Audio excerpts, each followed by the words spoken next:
Welcome to ESPN College Football Prime Time from the campus of North Carolina Central University in Durham.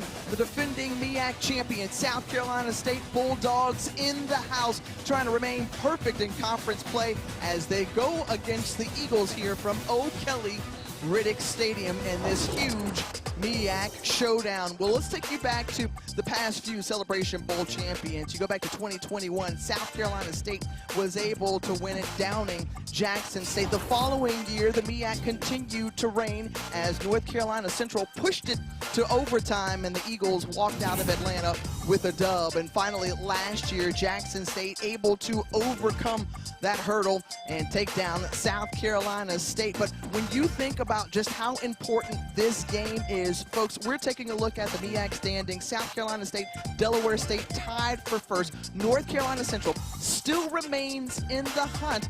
They're sitting at 2-1, hoping to trip up South Carolina State, but obviously so much can happen between this weekend and next as we say hello and welcome you in with the Black College Football Hall of Famer and MEAC Hall of Famer, Jay Walker. I'm Tiffany Green, and yes, this is the game that we had scheduled going into the season. These two powerhouses, perennial powers, going head-to-head. How important is it, Jay? I mean, this is the biggest game of the season for both these institutions, and for different reasons why. In the MEAC conference race, there's no room for error. But North Carolina Central slipped up, beaten by Delaware State, but they still have an outside chance to make it to Atlanta. But if they don't win tonight, then their season is pretty much done. They'd have to hope for an invitation to the FCS playoffs. And if you're South Carolina State, what a better place to be in. You control your own destiny. You're one of the top teams in HBCU football, but they must come in here on the road and pull off a huge victory. Well, we know that quarterback play is going to be at a premium. And when you think about Walker Harris for North Carolina Central, the lefty can spin it. He has been in this system, and he continues to elevate. Yeah, you know, what you have to like about Walker Harris, he does so many things well, but I really like his ball placement where only his wide receiver has an opportunity to make a play. And then here, the recognition, knowing where the soft spot of the defense is quickly. Within half a second, he knows where he's going with the football. He seems like he's playing at a rhythm that's 2 steps ahead of the defense. He's going to need to be 3 steps ahead of the defense tonight against a talented Bulldog squad. Top passer in the MEAC, 4th best in all of FCS in passing yards. And you think about those weapons on the perimeter, something that Trey Oliver said they needed to see step up, and Chauncey Spikes has certainly done that. I would call him the ultimate weapon. What do I mean by that? Anytime as a quarterback, I know I've got one guy that you cannot guard one-on-one, then that's putting me at an advantage and the defense on their heels. Chauncey Spikes is that guy that can be a difference maker from the wide receiver position. Okay, let's look on the other side at South Carolina State and their QB play in William Atkins, the 4th. Billy Atkins, a mid-season or summer acquisition for the Bulldogs, and he has really given them another great chance to win this season. You know, absolutely. He stepped in having to replace the reigning MEAC Player of the Year in Eric Phoenix, who was the quarterback the previous season. Well, Atkins came in and has given this team a spark they need, the ability to throw the deep ball accurately over the top of the defense, and then the little things, the misdirection and setting up the wide receiver bubble screen. It's the timing of it. The coaches say he has come in, embraced this offensive system, and we are playing our best offensive football right now. The James Madison transfer has certainly fit in well in a team that is very new to the Bulldogs and Chinnis Berry, who had a lot of turnover from last year's championship team. On the other side, defense, you know about it, and Gerard Washington anchors it. South Carolina State's always going to have a defense, and they're always going to have a great defensive player, and this version is Gerard Washington, the cornerback who can hurt you in so many ways. You saw the pick 6 from a week ago. Special teams, he gets in the act. He's the next Bulldog that will be playing in the National Football League. The transfer from Benedict has had an immediate impact. NFL scouts are drooling about him. He's going to need to show up all over the field today for the Bulldogs to pull the upset. Well, you're talking about protecting the nest. The Eagles certainly look to do so against South Carolina State. Kickoff coming up next.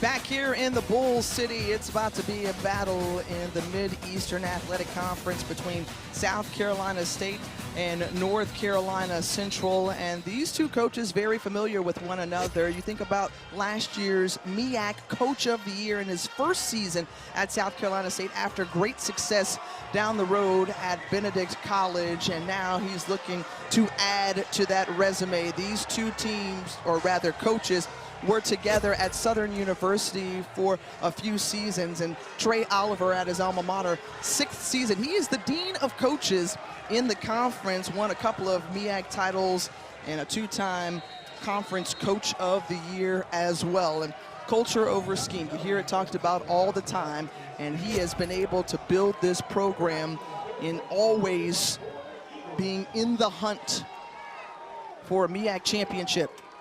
I tell you, two of the hottest coaches in all of FCS football, guys that are proven winners, no matter where they've been, proven track records, in high demand. But right now, we're going to see who wins this game of chess between these two outstanding coaches and programs.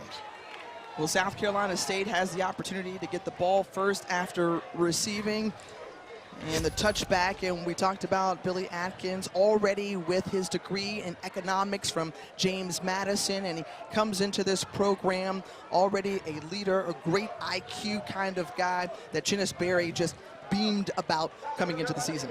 And this is an up-tempo system, so they're going to run a number of plays, and the key is how quickly he can get the offense settled and attack this opposing defense. Well, South Carolina State averaging about 32 points per game, and they started off from the pocket. Atkins delivers the pass complete to DeAndre Ruffin. Ruffin with the catch and a pickup of 5 yards. And look how quickly they line up at the line of scrimmage.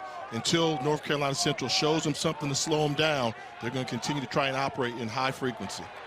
From the 30, and Atkins, who was brought down as a penalty marker, came out in the process, going down for the sack. That was Donquarius Parker. Credit to Donquarius Parker. He's the one that jumped off sides. So if you get a head start. Defense, number 15. 5-yard penalty results in a first down. If you get a head start to the quarterback, then you might as well get there so he does not have a chance at a free play. You'll see him jump. They snap the ball because he's in the neutral zone, but continues to drive, gets to the quarterback to negate any type of huge play downfield. And this Eagles defense is going to be tested because South Carolina State likes to run an up-tempo type of offense, spread RPO under OC Jonathan Williams. KZ Adams with the carry and not much room to run. Christian Smith was there immediately, a loss of 1. And Smith, the 5th-year senior out of Jacksonville, North Carolina, a 3-year starter in this program, now brings up 2nd and 11 from the 34 of South Carolina State.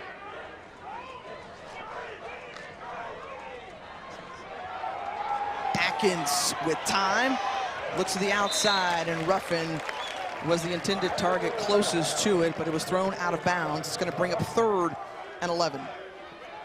So that's a connection they need to get to. One thing about Ruffin, he has home run hitting ability, huge target on the outside. 6'3", 205, one of the fastest Bulldogs. If they continue to play one-on-one against him, then you're playing with fire.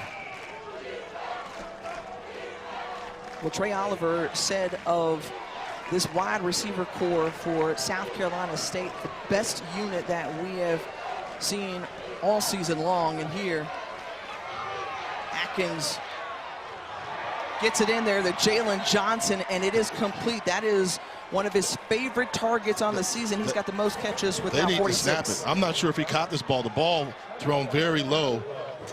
Did it get through? Got the hands underneath.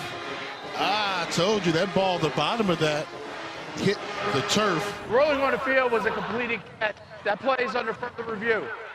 Jason Soisman, our referee for tonight, is going to take a look at it with the replay official up in the booth, Jesse Garcia III. And just like you said, Jay, it was something that they probably needed to snap quickly, so they didn't review it. Instead, looking at it again, pass ruled complete on the field, but it's likely to be overturned because of right there. Yeah, I mean, right there, when the ball left the right arm of Atkins, you could tell he misfired. It was low. Great job by Johnson trying to get underneath it. But we're in the Eagles' nest, and I believe my eagle eyes saw that ball hit the turf in live time, and I'm sure Trey Oliver did too. Fairly confident this ball will be ruled incomplete, overruled, and it'll force a punting situation.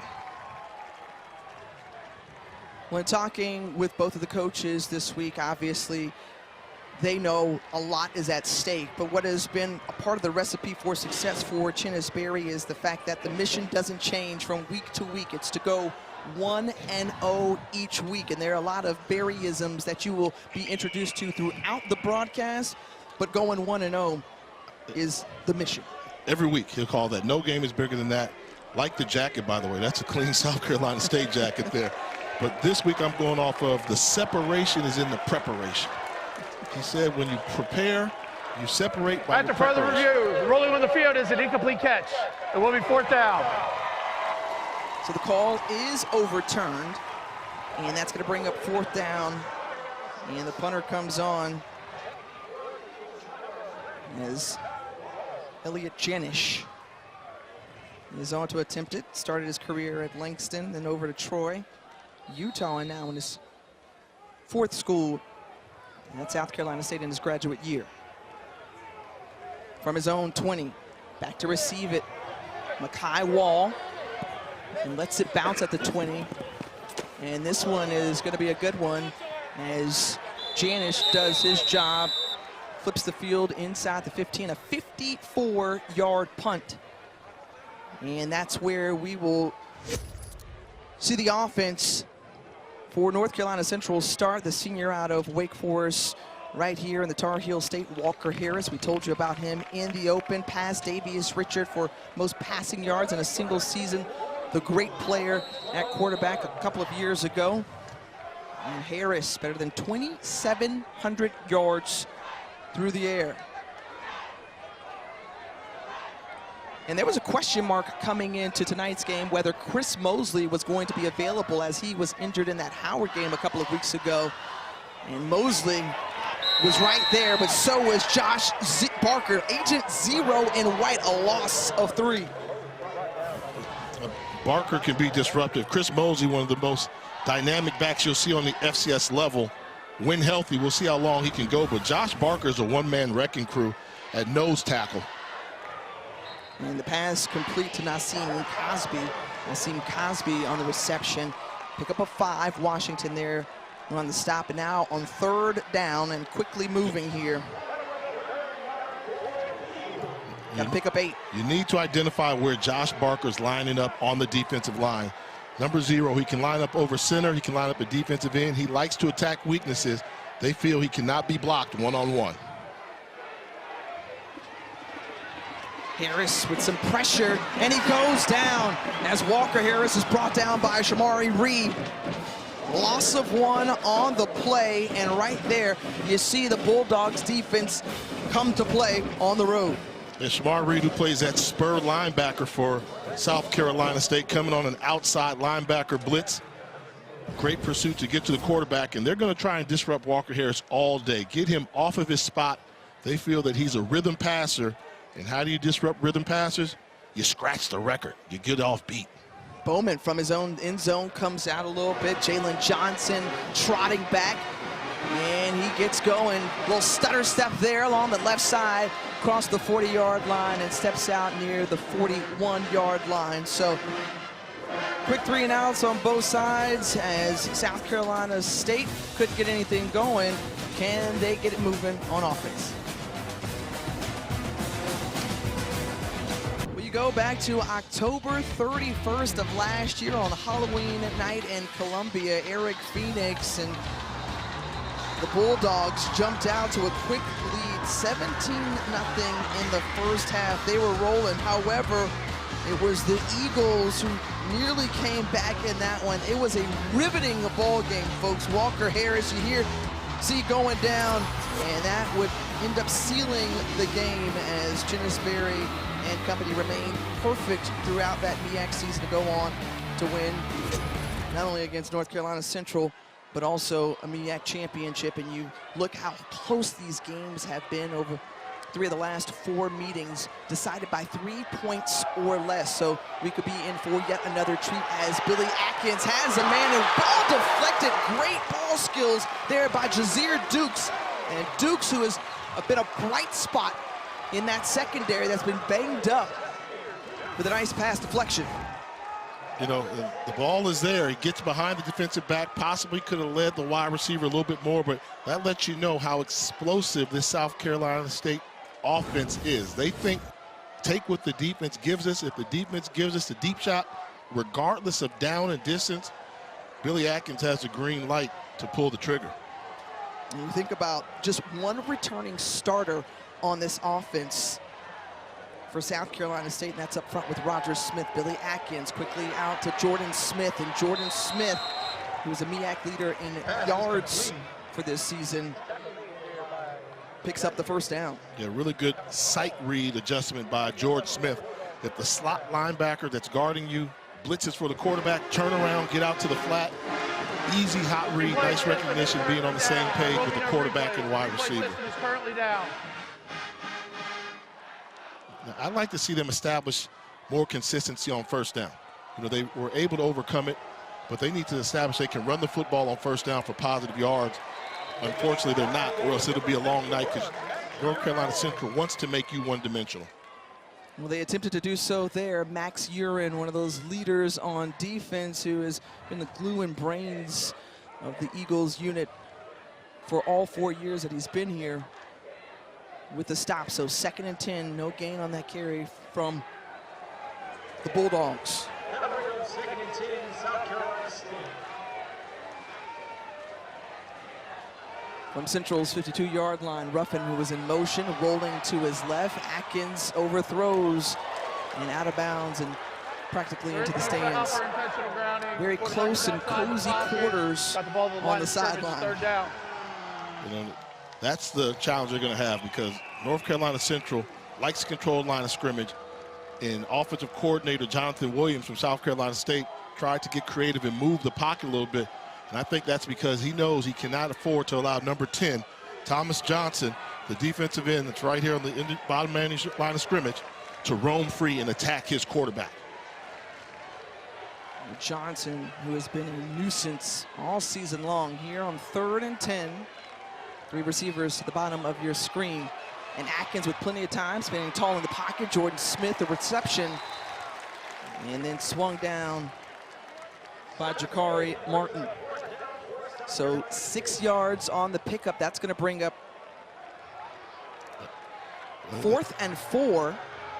And the Bulldogs offense remaining on the field.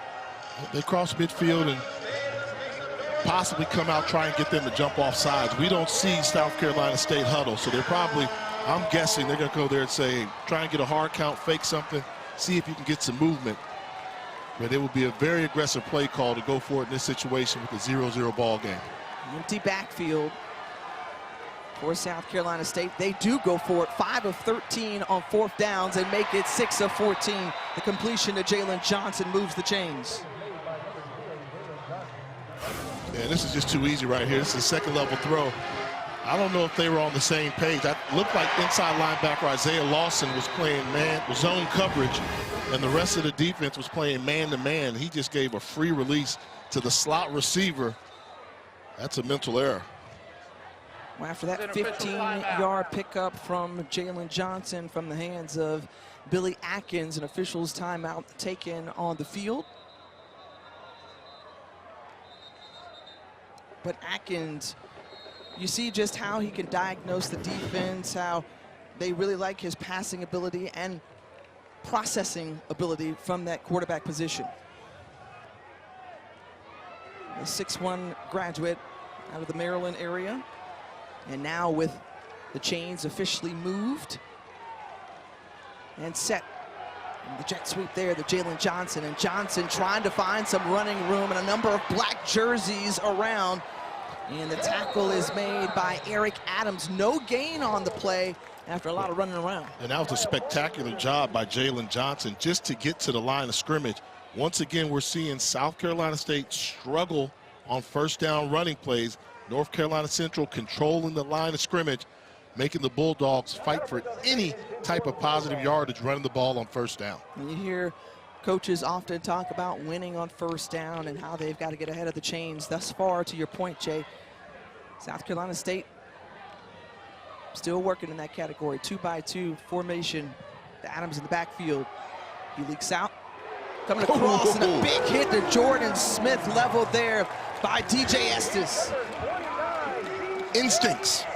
When you talk to the defensive staff for North Carolina Central, they say DJ Estes has instincts.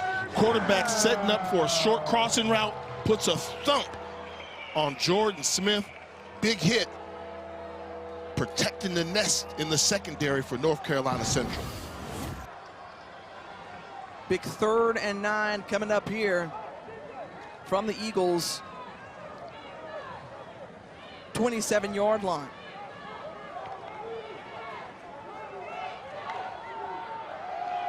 Atkins surveys and he's brought down again. Zarian Walters, the bright future defensive tackle out of Richlands, North Carolina. Replay system is now functional. Loss of 6. The replay system is functional. You know, that's what they wanted to avoid, was having their pass rushers on the end be disruptors in obvious passes situations. Great job by the secondary defensive line for North Carolina Central to collapse the pocket and get the sack. Well, a 50-yard attempt, and the senior out of Spain, Madrid, Spain, and Nico Campanillas Alti on to try to attempt the field goal. It's got enough leg, and did you like that little hook and curve there at the last minute? And it goes through. His season long, for a second time this season, did it against Charleston Southern earlier in the year, and another 50-yarder as it goes through. Very confident in his kicking team. He said, line it up, and Alti can knock it in from anywhere.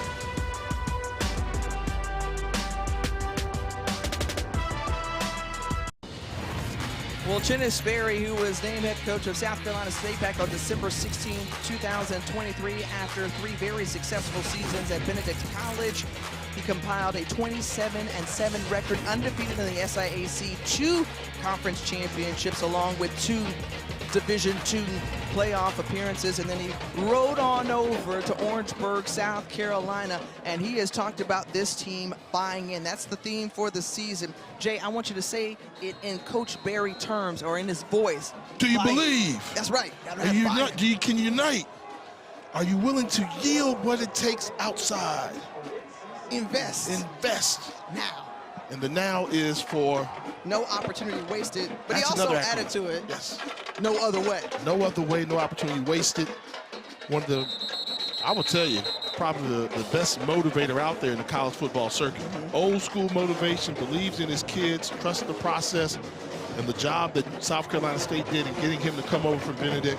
Give hats off to them as well. Walker Harris back on the field, and a loud and proud NCCU sound machine is ready to amp and ramp up here.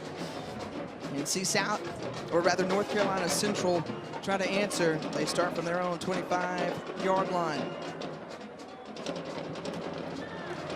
Here Mosley, nice cut. And Chris Mosley, boy, the difference maker that he's been. You know, he took over for the departed Jamari Taylor, who's now at Virginia. He changed his jersey number and really came into this season with a different type of swagger for his 5th and final year.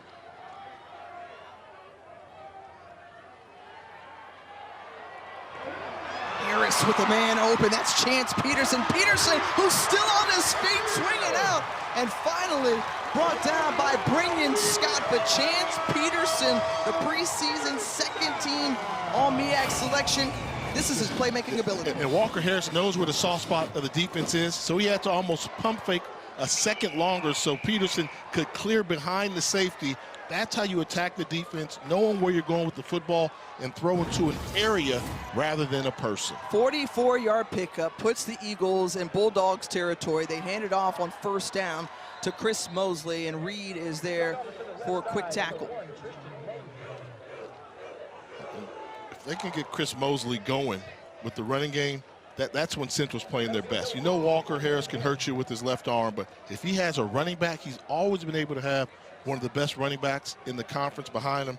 Chris Mosley's that special guy. I give credit to running back coach Charles Bankins, because they've run off running back after running back after running back, even going back to Mookie Collier. Absolutely, Jay. And here on 2nd and 9, Harris elects to try to put it in the air, avoids Kayvon Chisholm, still on his feet and just too tall for the receiver. Chauncey Spikes was the intended target, and Washington was on the coverage. That's the recipe for South Carolina State. You have to get Walker Harris off of his spot. So they just get to the spot and then force him to move, and then you take your chances that he can beat you from outside of the pocket. And Walker Harris thought he had a big play there, but just ball sailed on him a little bit high. Spikes is going to be a player he's going to target all night long. Is 3rd and 10 in this MEAC showdown. Walker Harris had a man, led him just a little too much. Makai Wall couldn't catch up to it, and it's 4th down. Consecutive plays, the Bulldogs get Walker Harris off of his comfort spot in the pocket, forcing him to make a throw on the run or outside the pocket. 2 consecutive plays, he misfires, forcing a field goal attempt. Well, I'll tell you this, a part of the championship recipe and what's made these two teams so good, Caleb Robinson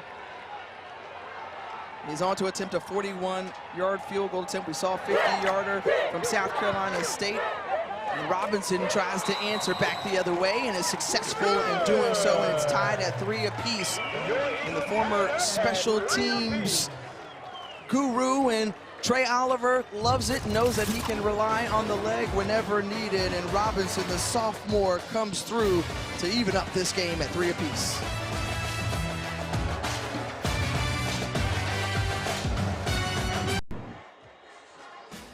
The Saturday college football triple header loaded with playoff implication. 9th ranked Notre Dame takes on number 22 Penn at noon Eastern. Then the College Game Day crew will be there to start the day. Then 4th ranked Alabama host OU in the SEC, and we cap off the day with Arch Manning and number 10 Texas squaring off against Gunnar Stockton between the hedges. I got something to say. Okay. Got something to say. Let's hear it. Everybody talks about how the change out in the world out there, the college football landscape's changing.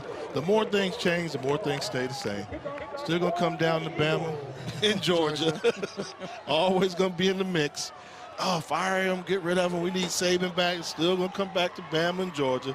And Ohio State University. So you're just saying the same contenders, Jay, no matter what it all goes down to. When you talk about the HBCU contenders, let's take a look at your power rankings. I'll say this, talk about things staying the same. First time in a long time that North Carolina Central's not been in my top 5. They win this game, they move into the top 5 at a high clip. South Carolina State playing their best football. The point of contingency I had here with this, Jackson State beat Alabama State. Beat them, but Alabama State's playing the best football. After that game, Alabama State's been on a tear. Jackson State lost the game. So in the power rankings, I'm going Alabama State right now. I feel is the premier team in HBCU football, playing the best. The question is, what 2 teams will represent each conference in the Cricket Celebration Bowl? I'll tell you this, KZ Adams wants to take South Carolina State back to the Mercedes-Benz Stadium, a pickup of 13 on that run. Great job with the vision where he set up the safety and made him miss. Adams is a high school legend here in the state of down in the state of South Carolina. Jordan Smith on the reception. Jay, when we talked with Chinnisberry this week about that Celebration Bowl appearance, right? They had a terrific season overall, go undefeated in the MEAC, 9-3 overall. But he said while the event was first class, it was the worst game of our season. He said that wasn't us. I absolutely said it wasn't South Carolina State. The moment got too big for him. Some of the distractions, which they tried everything to keep, but has a desire to go back and play South Carolina State football in Atlanta. And his team still controls their own destiny. Went out, and we'll see in the Cricket Celebration Bowl. And there's KZ Adams once again. You talked about his prowess in the state of South Carolina as he's brought down by Jelani Vassell. And just the offensive line just getting after it. Chevy Trask, the right tackle pulling. James Reddick, the coach on the offensive line at center, getting up to the second level. Adams has brought the spark in where they're having successful running plays on first down. They try to go again, and this time no room or place to run as the tackle made by Wynn. And that's just great pursuit right there. Enough is enough. And realize Adams is in there to run the football. The defensive line for Central accepts the challenge. Now it becomes a passing situation for South Carolina State. Watch the double move if you're North Carolina Central. They like to bait you to think they're taking a short route, and will go over the top if that's what you give them. Well, they bring a number of black jerseys. The blitz was on, but Nick Brown, the tight end with it, loses the football as he goes down, and it goes out of bounds. Rolling on the field is a forward fumble out of bounds. It will be returned to the spot of the fumble where it will be third down. You see Max Urine punched it loose, but it fumbles out of bounds. An 8-yard pickup for Brown. And now here on third down. And this is when you're Trey Oliver. I think you tell your defensive coordinator, as he's acting as a defensive coordinator this week, so he's got to talk to himself. We'll explain that a little later. Be aggressive. Go for it, because South Carolina State's established. They're in 2-down territory. Unless you get a negative plate right now, they're going to probably go for it on 4th and less than 5. Their average down and distance tonight for South Carolina State is 10 yards. They're 0 for 3 so far. Got to pick up 5. Has a man open. That's Jordan Smith again, and Smith able to pick up the first down. That's the first conversion we've seen tonight. I love that football. Jonathan Williams, offensive coordinator for South Carolina State, knew the situation. He knew they were coming. Dialed up something where all he's done versus pressure is just taking those routes out in the flat. 4 or 5-yard throws, picked up 10 yards. Nice execution versus the blitz. Well, KZ Adams, who was stuffed up there in the hole, a number of black jerseys, including Christian Smith, there to stop him. And you talked about Trey Oliver acting as the defensive coordinator tonight because Jesse Thompson unavailable right now, but you'd like the pursuit of Wisdom Sims coming up to plug the hole. But Coach Jesse Thompson, who was involved in a car accident the week of that Howard game, and so he is recovering at home right now, and Trey Oliver having to put his D coordinator hat on like he did at Southern prior to coming to North Carolina Central. Big tackle made, number 41. Isaiah Lawson on the tackle, no gain on the play. And third down coming up here. In this situation, what do? You talked about things that have worked underneath. What do you say?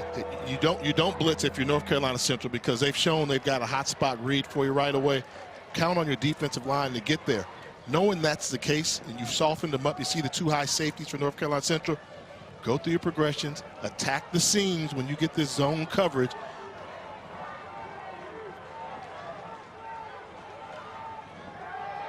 Snap here on third down. Atkins poised in the pocket, delivers DeAndre Ruffin into the end zone, and a touchdown on 3rd and 11. The 28-yard pass catch and run after into the end zone. Play cover 2 man, and I will tell you, as a quarterback, no better feeling in the pocket, realizing they're not blitzing you. You have more than enough protection. You can sit comfortable and take the one-on-one matchup that they were able to find.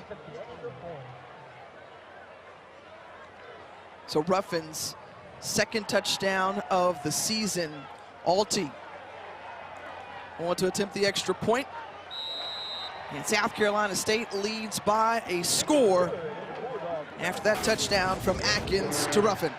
Yeah, just a really good job of getting the time and realizing, hey, once I've got the clear out route, there's going to be a soft spot in the middle of the field versus the 2-man safety look. That's great recognition, but the offensive line provided the time. You know, if it weren't shotgun in the old days, that would be considered a 7-step drop, which you don't see oftentimes in today's college football world, but he had the time because they won the chess match. They knew the blitz wasn't coming, so you could say, I can get guys out into the route find the one-on-one matchup and make an accurate throw and catch for the touchdown for the Bulldogs. Here's the marching one-on-one who made the trip here to Durham to try to back up their team. South Carolina State, located in Orangeburg, South Carolina, founded in 1872. And obviously they've got 4 Pro Football Hall of Famers, legendary coaches like Willie Jeffries, Buddy Pugh, fantastic in STEM majors. They've got a former Miss America that was there. You've got Representative Jim Clyburn who went there. You've got 4 Pro Football Hall of Famers that went there. So that little tiny school in Orangeburg making an impact on the world. And the little onside kick here, trying to catch North Carolina Central off guard. And are they able to do so? They've got to sort this out to try to get to the bottom of the pile based on the reactions from the Bulldogs. They say they have it, and yes, indeed, they do. So nobody saw that coming at the end of the first quarter. Just a little onside, catching them off guard, and Bulldogs fans loving it. Coach Berry, he set the attitude early. Aggressive, coming in on the road. Squib kick, does it get the distance? That's close. You got to give them up to 10 yards. Yes. They made contact right at 10. He was, if they take a look at that, we need to see on what yard line did they initiate the contact.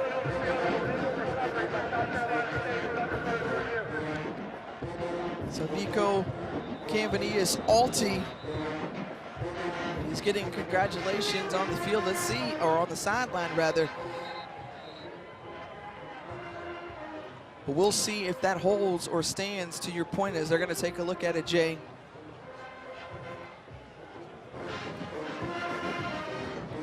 For now, Alti's got the chain. He's got the big Bulldog chain on the sideline. That looked tough to see because it looked like we've got to see where the Eagles got a piece of it. So here we go. See, 5 yards. It's the hit right now coming. He's coming up to, he might have been behind the line. He was a little bit late. And this is the look we need to see right here. You know, it's that 45-yard line. He's coming up. He's behind it. That play's going to stand. They give you 10 yards to do it. He was probably about 11 yards too deep, so that's going to be a successful onside kick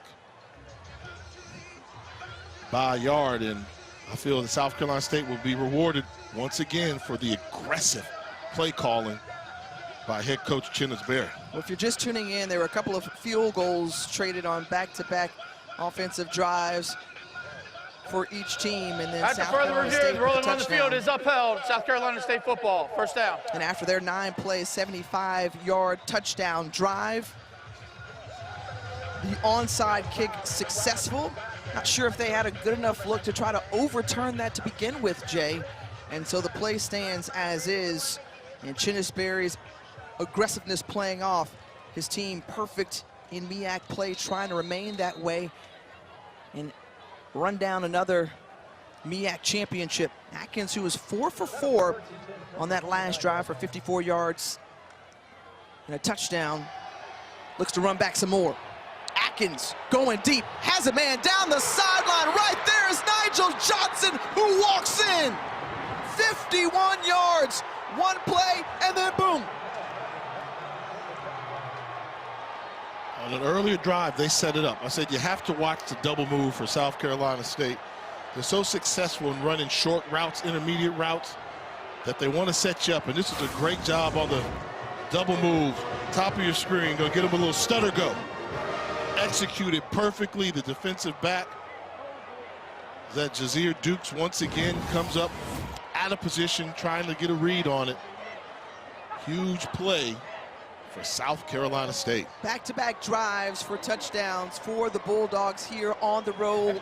That was set up by the surprise onside kick. And how do you close out a quarter in a pivotal game like this? Well, you take care of business. 14 points in the last 10 seconds for the Bulldogs. They're up after 1.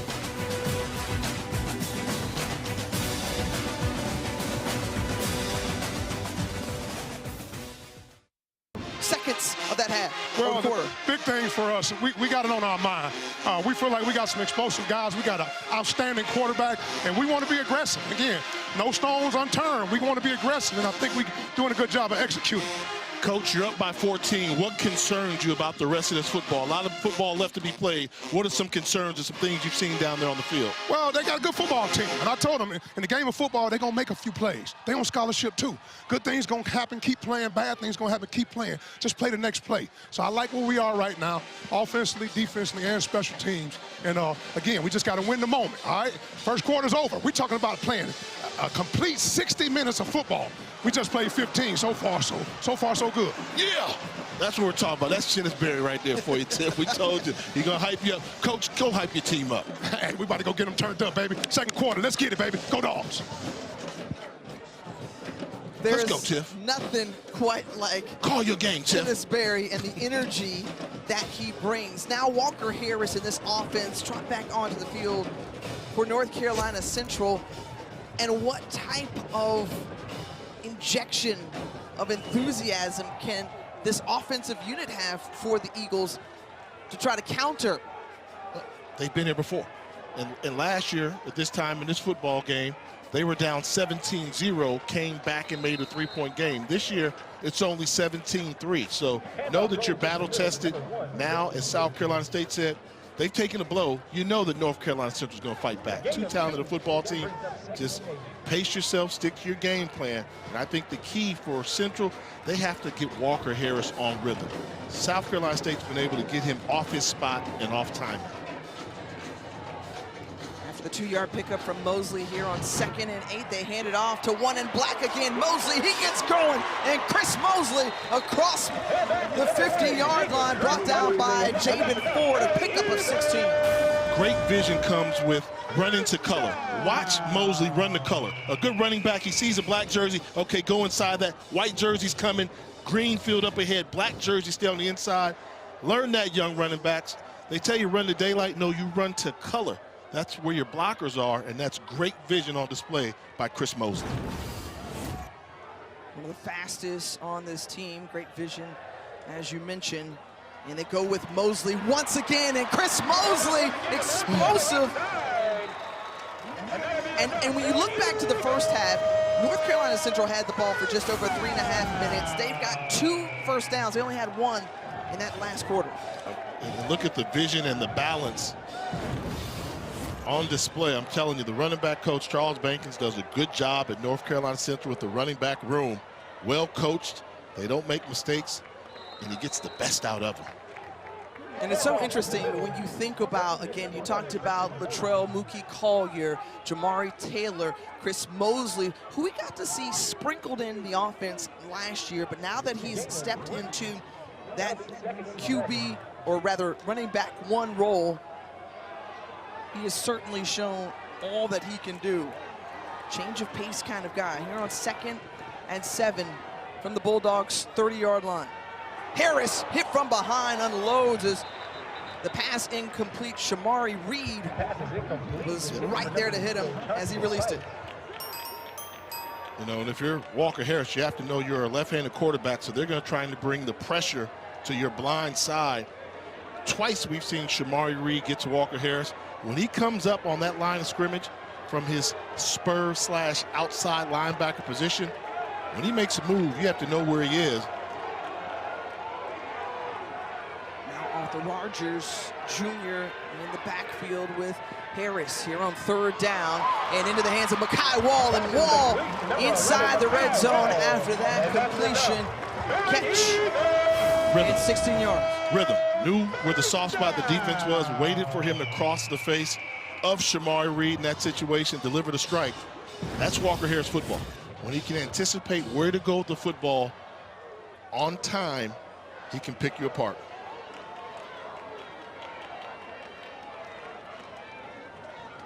A.J. Rogers quickly met in the backfield and nowhere to go. That's Roderick Kelly from his Mike linebacker position, the sophomore out of Lakeland, with that tackle for a loss of 3.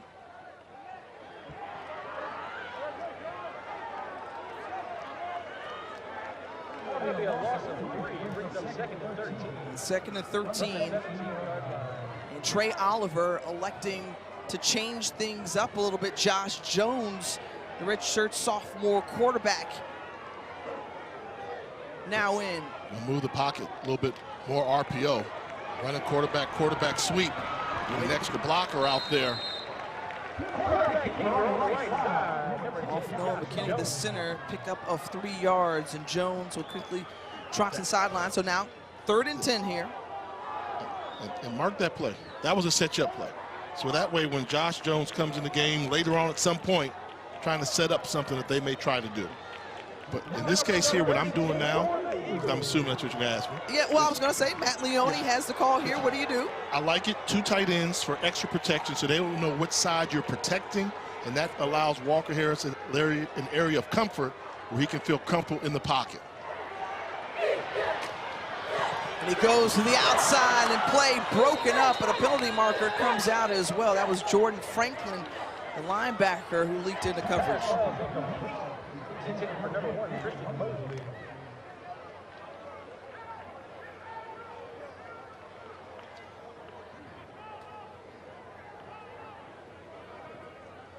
So Jason Swaisman, we'll hear from him in just a second.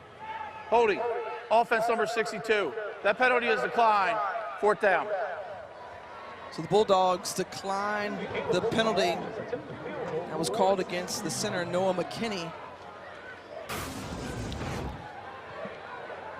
Right there, that's Noah McKinney, gets put on roller skates going backwards. Called for the takedown. And a 31-yard field goal attempt for Caleb Robinson. He already hit one early today from 41. And this one goes through and is accurate as well. So a couple of field goals, but Chinnis Berry's crew is just holding them to just that as the Eagles trailing by 2 scores.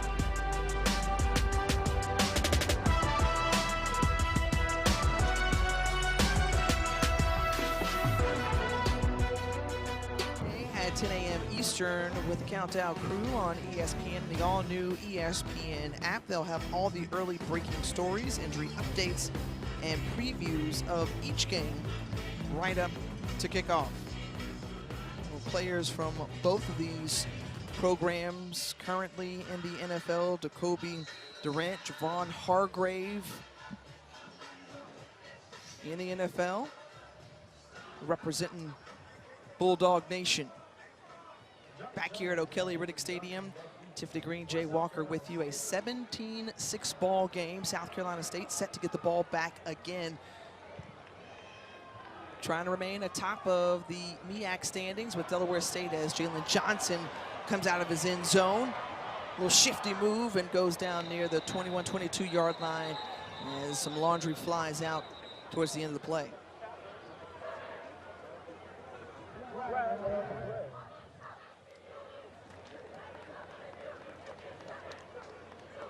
Something I noticed, point of emphasis, takedown blocks on kickoff returns and punt returns are being scrutinized within the MEAC There's no officiating. foul for an illegal block in the back. The block was legal, 1st down. Let's just catch you up on how South Carolina State got out to this lead. And Billy Atkins, we knew that he was one of the top passers in the country, and he showed why so far. I mean, those are pretty ball. You saw the intermediate throw there, then hitting the guy in stride off a double move. Not an easy throw, even though the receiver is wide open for the score. So it's the deep football throw in the Billy of Billy Atkins that's been on display here for the Bulldogs. To Jordan Smith, and no room to run really for Jordan Smith as Zarian Walters with the tackle. Here's the numbers for Billy Atkins: 10 of 14, 143 yards. He had 8 straight completions and 2 touchdowns in a matter of what, 14 seconds? He's hot. 10 seconds, right? Yeah, he's hot. Forget about the 2 of 6. Right now, the 8 of 8, keeping that going, staying in control, making accurate throws, and give credit to the offensive line, giving them time. Intercepted. Eric Adams has it.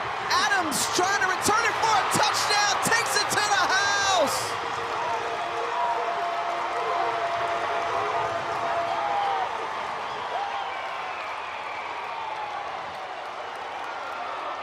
North Carolina Carolina Central knew coming in they needed to protect the nest. And what have the Eagles done is they popped right back into this ball game after that pick six from Eric Adams, who's really stepped up with the absence of Malcolm Reed, who's been out with an injury. And great recognition. You see Atkins over there talking to his offensive coordinator, Jonathan Williams. Where'd he come from? And Adams did a great job sliding underneath on a little slough route to make a big play for Trey Oliver's Eagles. Extra point attempt for Caleb Robinson. It's up and it's through. And North Carolina Central has got something to say as they've come back with a flurry of points in 49 seconds. They had the field goal and then this pick six for a touchdown. That's 10 points in 49 seconds, folks. Yeah, really good job. Once he peels off, so actually Adams was sliding across the zone formation with the secondary receiver. Notice a crossing man coming across and DeAndre Ruffin. And what did he do? He said, wait a minute, I'm just not going to give you an easy throw. I'm going to become a football player. As he read the quarterback's eyes, located the route, and more impressively, was able to take it to the house to put points on the board for North Carolina Central. Fourth INT of the season for Billy Atkins, who we talked about just before that drive, who had been really hot for a quick spurt of this game. But Trey Oliver, who is again acting as the defensive coordinator with his DC, Jesse Thompson, on the men. And the NCCU sound machine getting rolling.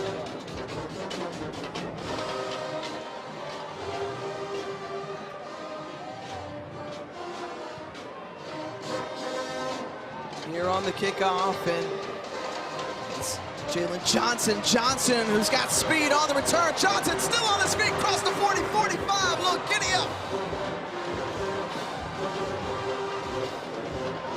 Jalen Johnson out of New Orleans, Louisiana. You see how he can change the game and kickoff. And they've been aggressive. He's been taking everything out. 3 or 4 yards in the end zone, taking it out. That's the mindset of South Carolina State. Come in here, be aggressive. Probably could have let that ball land and go into the end zone, but he's been aggressive all night. We run our return men to return the football. Big time return by South Carolina State's Jalen Johnson. And so Trey Oliver needs to see his defense step up like they did again on that last drive. As KZ Adams looking for some space. And Adams goes down. Now it gets interesting, too. Quarterback just threw an interception. Tried to run the ball, first down, got nothing. You got to throw. How quickly does Billy Atkins have short memory? I'd come up, roll up press coverage on these wide receivers. Don't give them anything with a pre-snap read. Try and cause confusion. Maybe get them to hold the ball for a half a second longer so the defensive line can get involved. As they look to the sideline for the play, he's got it in, and too easy a throw up top. Atkins feels the pressure, squeezes the pocket, he goes down. And take a bow, Mekhi McCall. 9-yard loss on the sack. He was in trouble when he looked the wrong way. Up to the top of the screen, he had an easy receiver that was open, but they made him hold it half a second longer. They rolled the coverage that way. And I said that half a second will make him think about it, and then the defensive pressure got to him. And things starting to ramp up here in Durham. An all-important MEAC game between South Carolina State and North Carolina Central. Atkins steps up and runs. We don't see that very often for him, but that's what the defense was giving. Max Urin and Wisdom Sims on the tackle. Pickup of 11. That's going to be short of the first down marker by a bit. And the punting unit comes on, and that's a win for this Central defense. A reinvigoration that we have seen from that defensive unit after it was Chinnis Berry's team who punched the home team in the mouth after the first quarter. was up 17-3. And forcing a 3-and-out here. Well, the special teams play. Outstanding. Second of the night that we have seen Janish pinning the offense on the 2-yard line. That's where this drive will start for Central when we come back. Back here on the campus of North Carolina Central, and founded by Dr. James E. Shepard, originally as a National Religious Training School back in 1910. The enrollment continues to grow by leaps and bounds. North Carolina Central is one of the hottest HBCUs. They won the Celebration Bowl back in 2022. They've got an outstanding law school. A lot of big things happening here in the Bull City. Meanwhile, the Eagles offense backed up from their 2-yard line. Walker Harris and Chris Mosley in the end zone. Harris throwing from that C, trying to get some breathing room, and it's intercepted. There's a flag out as well as Quantre Harry comes up with it. Let's await the call.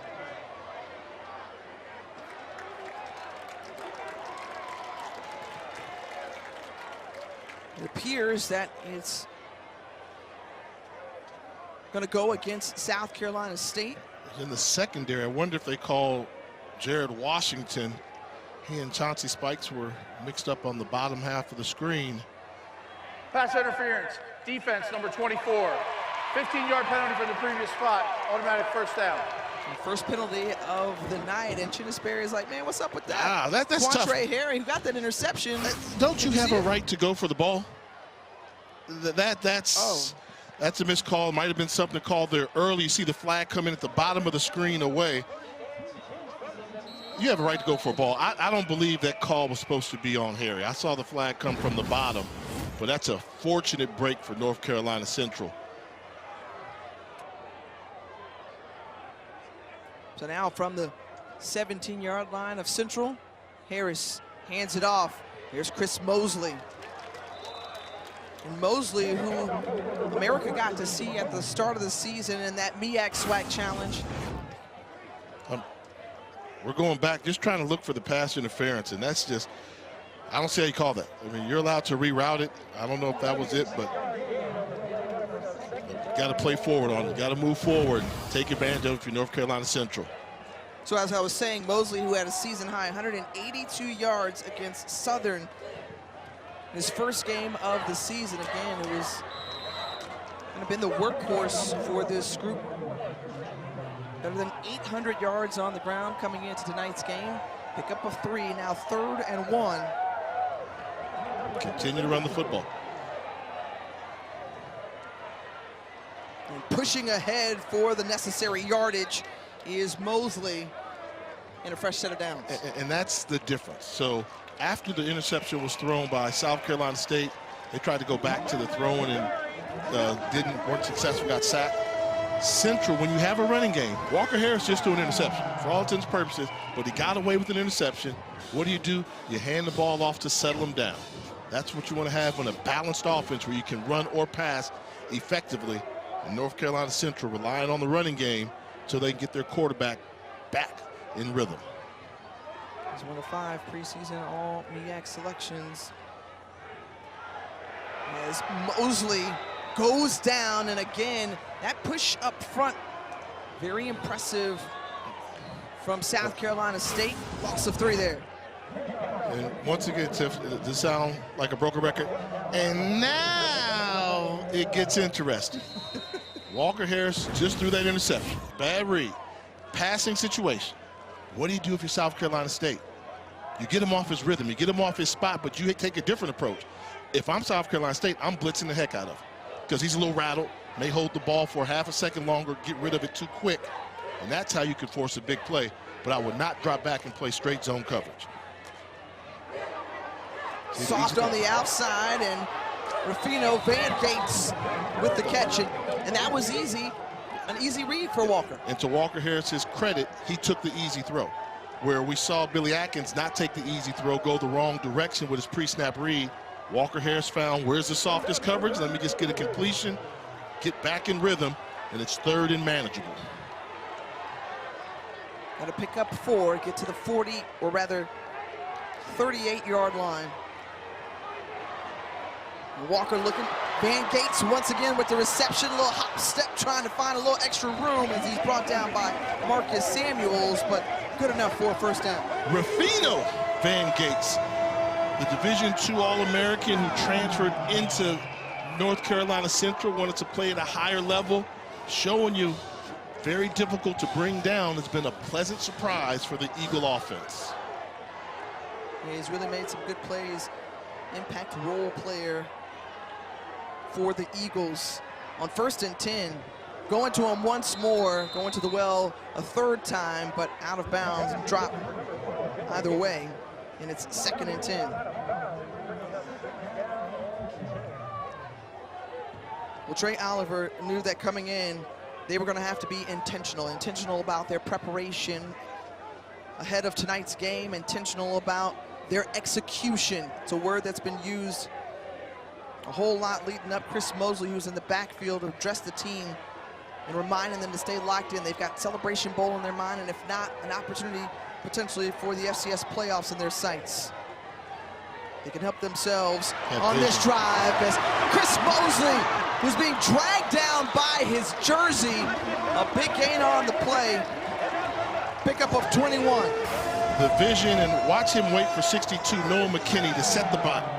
Once the center set which direction he was going to take his defensive lineman, Mosley had the ability to readjust, make a jump stop, and get upfield in a hurry. Chris Mosley, an added bonus for the Central offense tonight because he was a game-time decision. 5th-year senior out of Fort Worth, Texas. Mosley, 12 carries tonight, 64 yards. He remains in the backfield as Bracey in motion. Play action. Harris has Van Gates, goes up and gets it.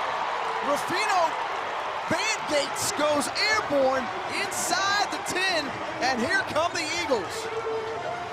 Great execution by the offense.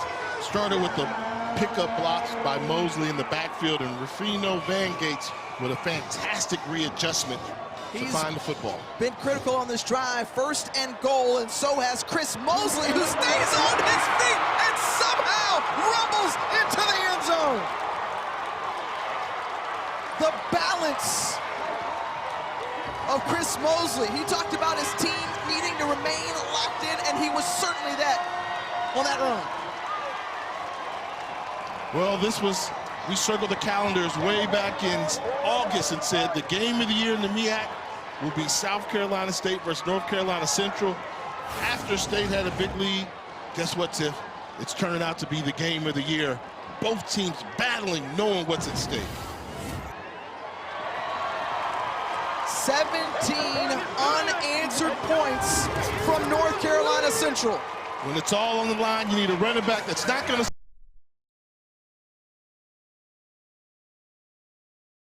settle.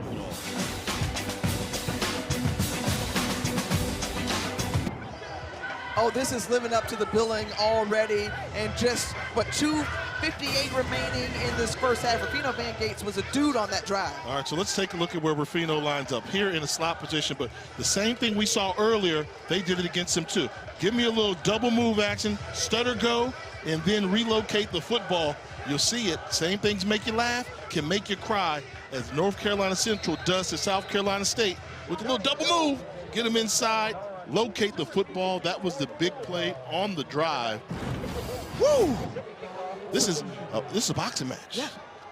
We knew that a slugfest was on the way. Van Gates, 3 catches, 45 yards on that touchdown drive, capped off by Chris Mosley.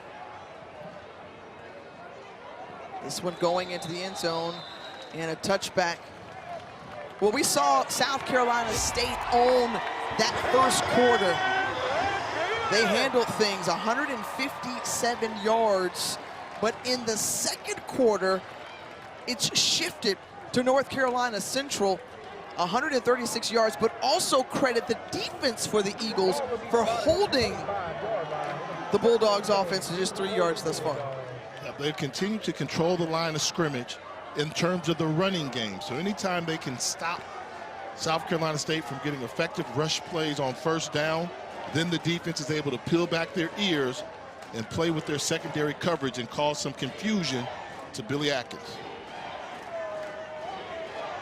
Just under 3 minutes to go in the first half, and we'll see if South Carolina State can put some points on the board and in this 17-point run that we've seen from Central.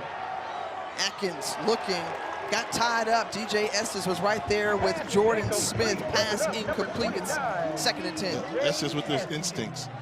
All right, I got a little bone to pick right now. Okay. The football player in me's coming out. This game is close, yeah. Right? It's a 3-point game. Whoever gets the momentum going to the locker room is going to be big, right? The crowds are trying to do it, but where are both teams' bands? They're getting ready. This is when they're getting ready for halftime. Don't you want your team to be winning? Get in the game. You need the game, the band to get the crowd up. You need to make some noise. They're so busy stretching. You got to finish out this half. Look, they are about to have their performance of the night here on 2nd and 10. Atkins with the completion to Nick Brown. Nick Brown, his 2nd reception of the night. Jay, don't forget all the work that the bands put into. Absolutely. Put into it. Secondly, you gotta pick sides of what you want, because sometimes you don't want the band to play if you're a football player on the field, right? The band is supposed to be a complement to the school spirit of the football team. This is the football game taking place. Most important game of the year for both teams. And where are the bands right now? Where are the bands right now? Not making a sound when both of them need it. The NCCU sound machine stretching, getting ready for the halftime performance. The marching 101 for South Carolina State has to get ready. Hey, let's take a look at the Red Lobster Band of the Year Division I rankings. The top 5 teams released. And we should know very soon we're going to be the top 2 teams coming up soon. North Carolina A&T leading the front of the pack along with Southern. How about this, too? Florida A&M. How about this? Norfolk State and Texas Southern. Defending champion Florida, your Florida A&M Rattlers. I don't say anything good about it. Okay. North Carolina A&T won it in the inaugural here. We've seen Southern a few times this year. They've been outstanding. The Spartan Legion holds it down. And what's Texas Southern's band name? The Ocean of Soul. Ocean of Soul, and the motion of the ocean, the dance squad that complements them. Remember, you'll see the bands on ESPN Plus at the half here. Big 3rd and 1 upcoming for South Carolina State. No. False start against. Offense, number 52, 5-yard penalty, 3rd down. False start against All South 3. Carolina State. That's tough right there. Yeah, that's tough, and you know there's supposed to be some rules against that, trying to force the offense to draw offsides. That was simultaneous time movement. You know, I remember a couple years ago we see Alabama A&M do it 6-7 times a game. Timeout. That brings us to the 2-minute timeout. Billy Atkins' numbers before throwing that pick 6, and since, can he lead them in the final 2 minutes? All right, folks, welcome back in. Game summary, bringing you up to how we got here. Look, this has been a fun football game. It was South Carolina State who was controlling things early. They were up 17-3 after 1, and then North Carolina Central defense got the spark after being pushed around. Adams comes up with the huge pick 6. They get it going with the running game, one of the most dynamic rushers in Chris Mosley, having an impact on the game. And North Carolina Central snatched the lead away from the Bulldogs. Continue to hold on to it. And we've talked about how 3 of the last 4 meetings have come down to a field goal. That's what separates them right now in the final 2 minutes of the first half. 3rd and 6 for the Bulldogs. Atkins surveys, pass complete to Jalen Johnson. Johnson with the first down. That's the matchup. I mean, I was looking at that. They're picking on Jazeer Dukes. So anytime they put Dukes one-on-one versus Johnson, that's exactly where William Atkins is going. They did a little half motion across the formation, sprinted across, easy throw and catch. There is no option for Shimon Price, the injured offensive lineman for South Carolina State, the graduate out of Irmo, South Carolina. And on that left side, he's pointing toward that left shoulder area, so they're going to try to help him up. And Coach Berry, the former O-lineman himself, helps up one of the big dogs. You know, and I think that's what's unique about Chennis Berry as an offensive coach. He was an offensive lineman, so he understands football inside out. It all starts in the trenches, and when he was at Southern University, he was the offensive line coach, then became offensive coordinator, and now all of his teams managed to control the line of scrimmage. Played his college ball at Savannah State. He's worked his way through the coaching ranks in the HBCU landscape. Now with 1st and 10. Atkins goes down right up the gut. Big play there by Donquarius Parker. Great job running the stunt by Parker. Comes from his in position on a twist. He spined the quarterback, and once he recognizes there was no threat, accelerates for the big hit up the middle. Those are the hits that hurt, Tiff. When they're coming up the middle and you got nowhere to run, ouch. Right now, the defense for Trey Oliver playing well. 3rd sack of the night. They've also got 6 tackles for a loss. Now in the final minute of the first half, South Carolina State does have 3 timeouts to work with, but they are taking their time here, running the play clock down to just about 1. Atkins steps up into KZ Adams, and Adams with the reception brought down at the 44-yard line. Gain of 11. Max Urin was there on the stop, and now we're going to see a timeout taken. Timeout by South Carolina State. Their 1st and a half will be 30 seconds. And you often hear, Jay, coaches talk about the importance of playing a full 60 game clock minutes. for 41 after seconds. we talked with Chennis Berry in that first quarter, he was very pleased with the first 15 minutes of this ball game, but it's been a shift here in the second quarter. Yeah, the defense wins championships, and we saw North Carolina Central make a championship adjustment to slow down South Carolina State offensively, and then the running game. I'll ask Coach Berry, what are you concerned about a little bit? You know, he had to be thinking, well, we've been up 17-0 on these guys before and barely held on. Well, this year, North Carolina Central walked them down before the half, and the rest of the half remains to be played. But it's a pretty big 3rd down right here. And I noticed something. Jazir Dukes is not on the bench. They've removed him because they were able to pick on him in the secondary. North Carolina Central, they're going with Jakari Martin, the second, his backup, number 6. Here at the bottom of your screen, let's see if they locate him and try to take advantage of that matchup with the newcomer in the game. He's matched up with Jalen Johnson, but that's okay because up front handling things is this defensive line for North Carolina Central, not giving Billy Atkins the time that he needs. So Rolling on the field is a fumble recovered by the offense. Timeout, North Carolina Central, their 1st and a half. Good job by the pass rush getting there, timeout. doing a good job. That's Thomas Johnson, number 10, making an impact. You know, a guy that's got 11 sacks on the season, gets to the quarterback, gets the fumble, almost a strip sack.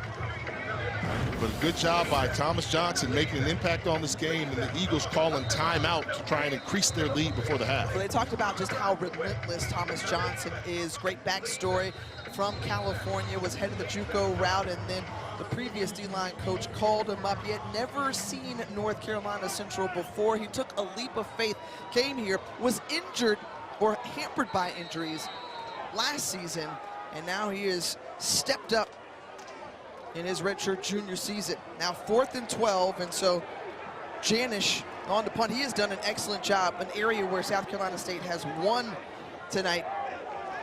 He's in the special teams game. Fair caught by Makai Wall. So North Carolina Central, do you try to tack on any more before going into the locker room? Yes, why? Because not only do you want to extend this lead, but also South Carolina State gets the ball back. Scoreboard operator, please 30 correct the second, number of you have an North experienced Carolina quarterback in Central Walker timeouts, Harris. please. You've got a great North Carolina running back Central out has of the 2 backfield timeouts who's a remaining. good receiver in Chris Mosley, and you want to get Chauncey Spikes involved in this game. You know, whether before the half, big catch one-on-one, but you got a timeout. You have 2 timeouts in college football. You should be able to think we can get a shot at a big play at getting in field goal range. Chauncey Spikes to the top of your screen, closest to the South Carolina State sideline. He's their big play receiver. And Chris Mosley, they just run it up the middle. They were trying to pick up some big yardage on first down, only 5. So they're going to spin Timeout, North Carolina Central. another timeout. Second They've and a got half, 1 30 remaining. seconds. Wow, and he almost broke that. I mean, having Mosley on the field as a weapon is great. Not the draw play. don't like the draw play. You burned a timeout. You still have 1 before the half. Well, 25 seconds to go. North Carolina Central has outscored them in this quarter 17-0. And Walker Harris so far tonight, 6 of 11, 111 yards. And he's got 25 seconds to work with. If they can get Spikes, who's at the top of your screen in a one-on-one matchup, this is where he should look to go with the football. Safety comes down, so they're playing off. Look for that matchup. It's going to be a good matchup, as no need for that, because right there to wrap him up, bring him down. Number 7, Kayvon Chisholm takes down Walker Harris. The sack, and now North Carolina Central is going to elect not to run another play before the end of the half, and they're going to be satisfied with trotting into the locker room with a 3-point advantage over South Carolina State. This is MEAC football on ESPN Prime Time. The emotion, the energy, Trey Oliver knows what's at stake. So do the Eagles. They are up by 3 over the defending MEAC champion, South Carolina State Bulldogs.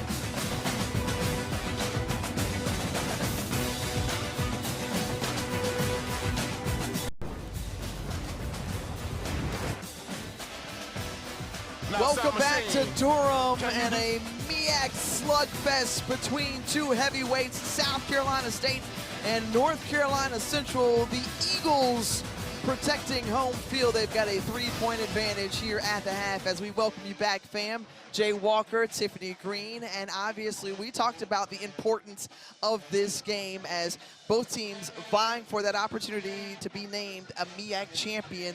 It's been all that and then some, Jay. How have you enjoyed it? Oh, well, I thought you were going to say all that in a bag of chips, but maybe That's I'm old school. that's old, Jay. Hey, in a bag of chips would give me the dips and the salsa to go along with it there. This game is what we thought we would see. When it looked like one team gained momentum, was going to run away with it, the other team said not so fast, fought themselves back into it, and took the lead, meaning it's a coin toss game.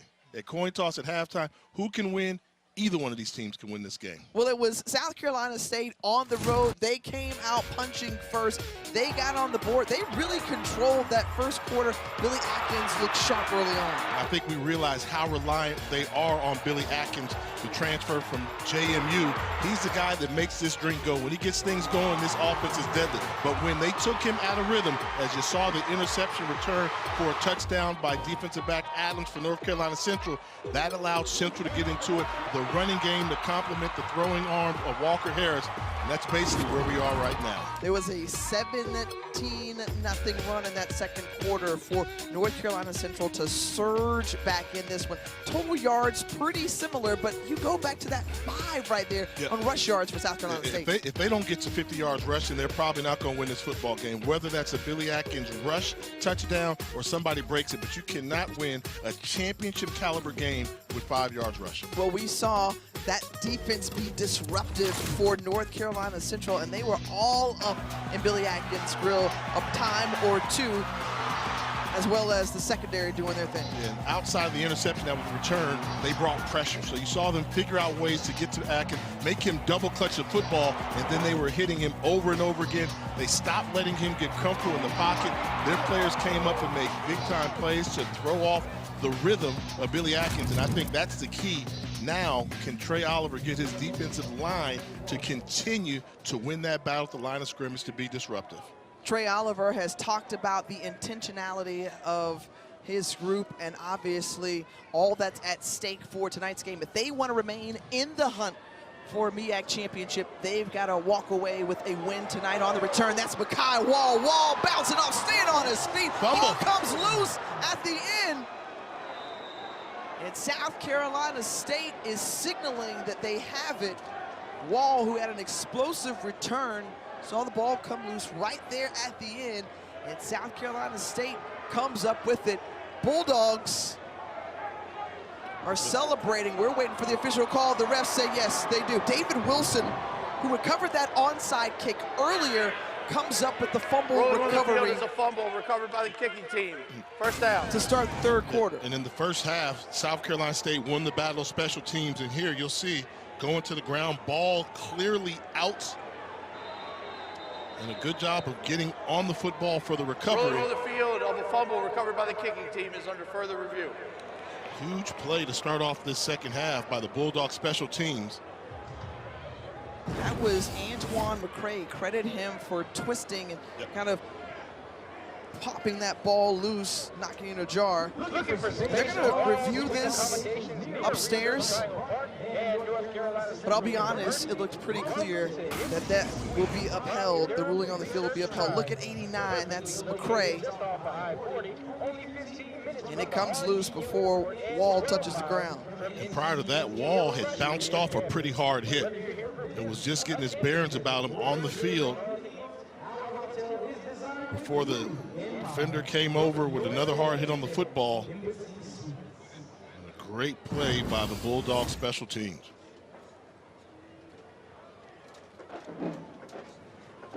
Jay, you've said that all night long, right? We've seen, you know, the punter pin North Carolina Central inside the 10, inside the 15 a couple of times. Jalen Johnson with a great return.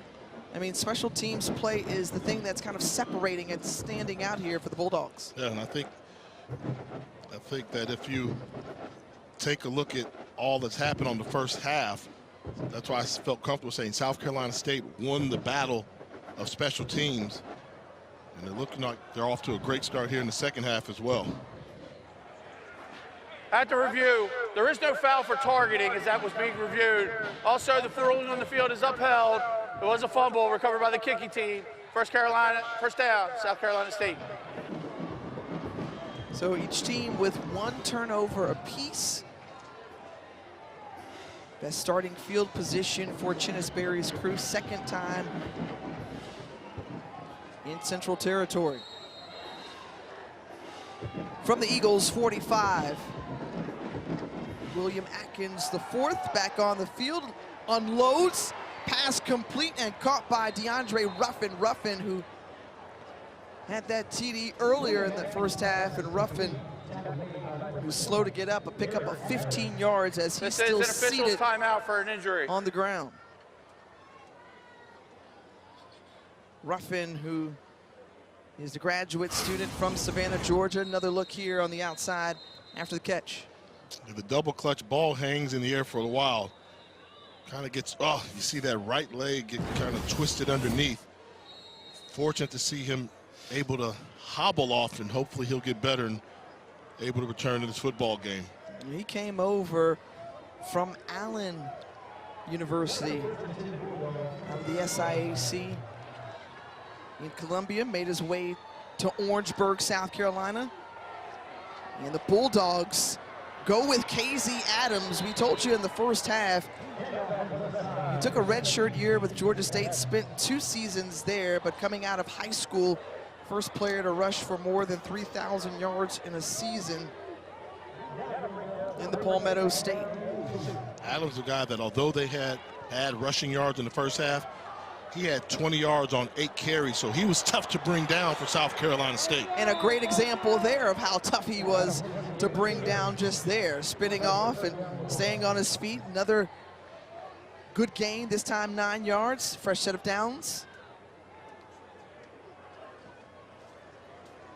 And Chinnis Berry knew that his team was gonna be in a big fight tonight against North Carolina Central. In the red zone. Atkins quickly gets it away, overthrows his man, Jordan Smith. He had the step, but it comes up incomplete. 2nd and 10. And now I think it's one of those things where you're trying to find the crossing route there on the sides, and ball just high. The defensive back was in the trail position, but you have to find a different place to go with the football. What I want to see, this is the MEAC, right? MEAC championship battle. You have to be tough. You have to run the football tough. You have to establish you can run the ball. First down, I would have been running the ball with Casey Adams. Now I'm still trying to establish the running game at South Carolina State. Well, Atkins is going to tuck it and run himself. Takes a little contact there from Isaiah Lawson. So now 3rd down upcoming. It's going to bring 3rd and 7. And now you become one-dimensional again in an obvious passing situation because they just have not been effective rushing the football or have just gotten away from running the football.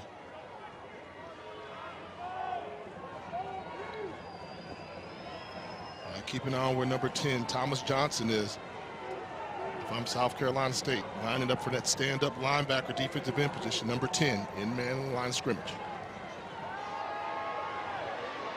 Atkins steps up, double clutches, holds on to it, and then brought down by Christian Smith. No gain on the play. And so Nico Canvinius Alti is going to come on to try to tie up this ball game. South Carolina State, who got on the board first in this game. It was by way of Alti now from 28 yards out and a penalty marker. There is no foul for an illegal substitution. The offense has 11 players on the field. So the flag picked up. And the Spaniard, ready to kick it, comes over from Kaiser, NAIA program in Florida. He's kicked in championship games, and Coach Chinnis Berry just raved about the leg that he has. This one, a little chip shot, makes it easy, up and in, and it's a tie ball game.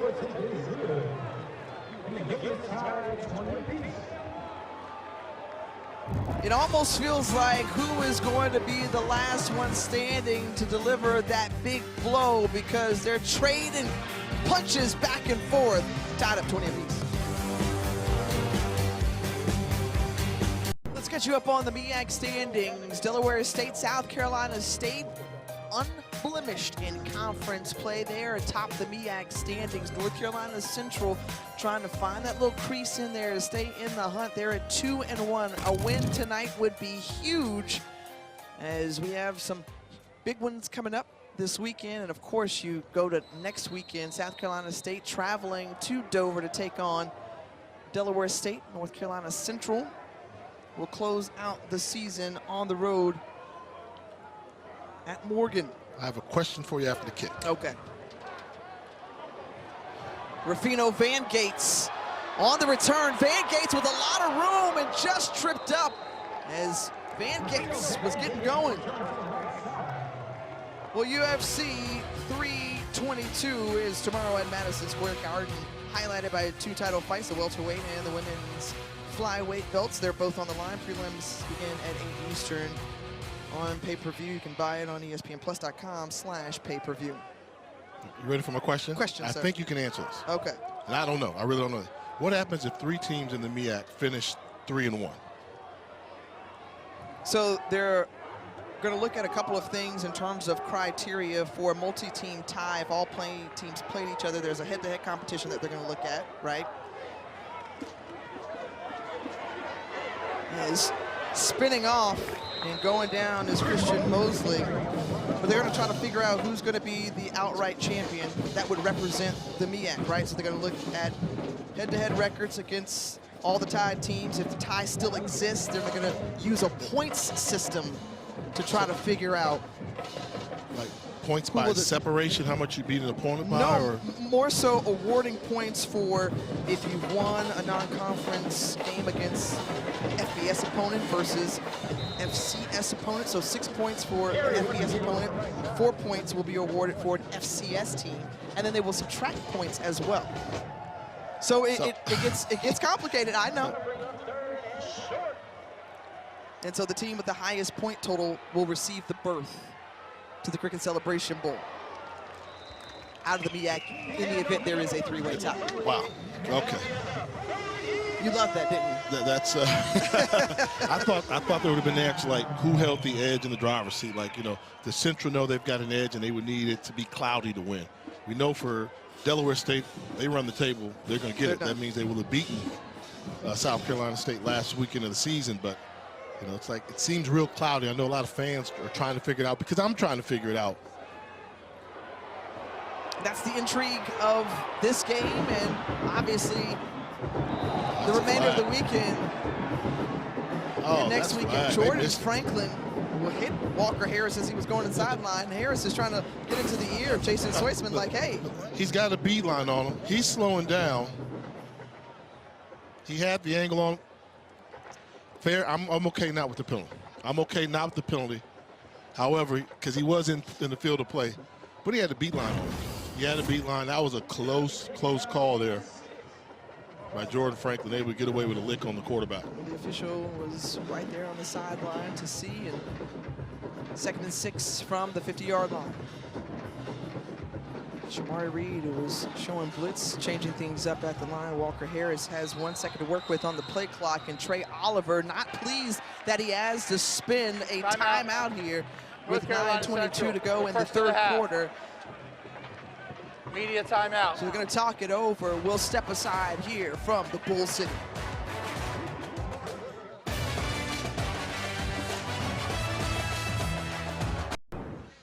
Hey, what's up, folks? How about this? Let's give out some hardware. Jay's Gimme 5. We're going to do a things I like style, what I see. How about this? One of the performances on the year on the bubble, that homecoming show at Jackson State with the alumni drum majors. There were like 24 drum majors stepping. That was a good one. Number 5, the same weekend, my game of the year was Alabama State versus Jackson State. That was a heavyweight shootout, kind of like this one is right now. Number 4, I see you, Coach Jack. I'm going to give it up to you. Delaware State's my team of the year. I don't care how this season plays out. Won one game a season ago. And then the defensive player of the year, I'm going with Jared Washington, South Carolina State. We're seeing him in this game. He may need to make a play to keep the Bulldogs' chances alive. The offensive player of the year. If you've never seen Curtis Allen from Virginia Union, the Panther running back is phenomenal. 200 yards rushing per game. He's legit. And number 1, Coach T. Jack and the Fighting Panthers of Prairie View A&M. Nobody saw them a game away from clinching a berth in the SWAC championship game. Good list.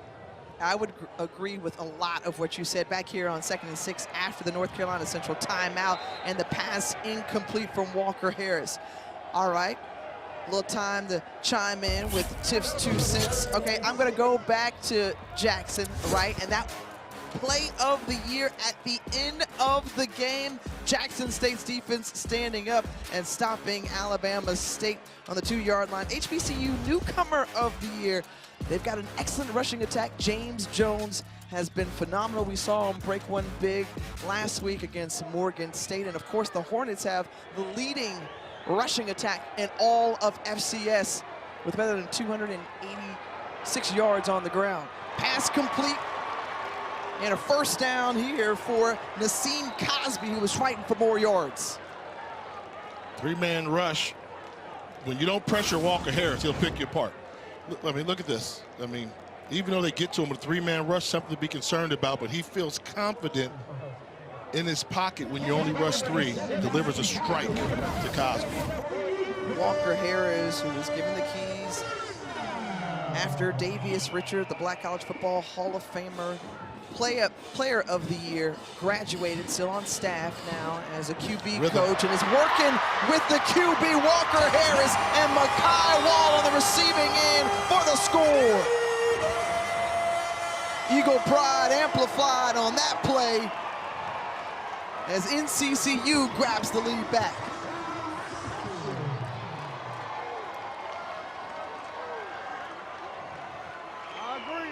Rhythm is so important in the North Carolina Central passing game. Gives him a chance to get around the drop defender and throws the ball in rhythm.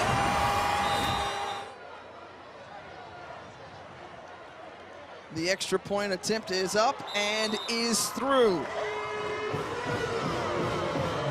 Hey, Tiffany, how do you like your rhythm? Do you like it in the rhythm of the night? Do you like the Rhythm Nation? What kind of rhythm do you like? Well, whatever it is, North Carolina Central serving it up. Walker Harris style delivers a touchdown to Makai Wall. Soar, Eagles soar.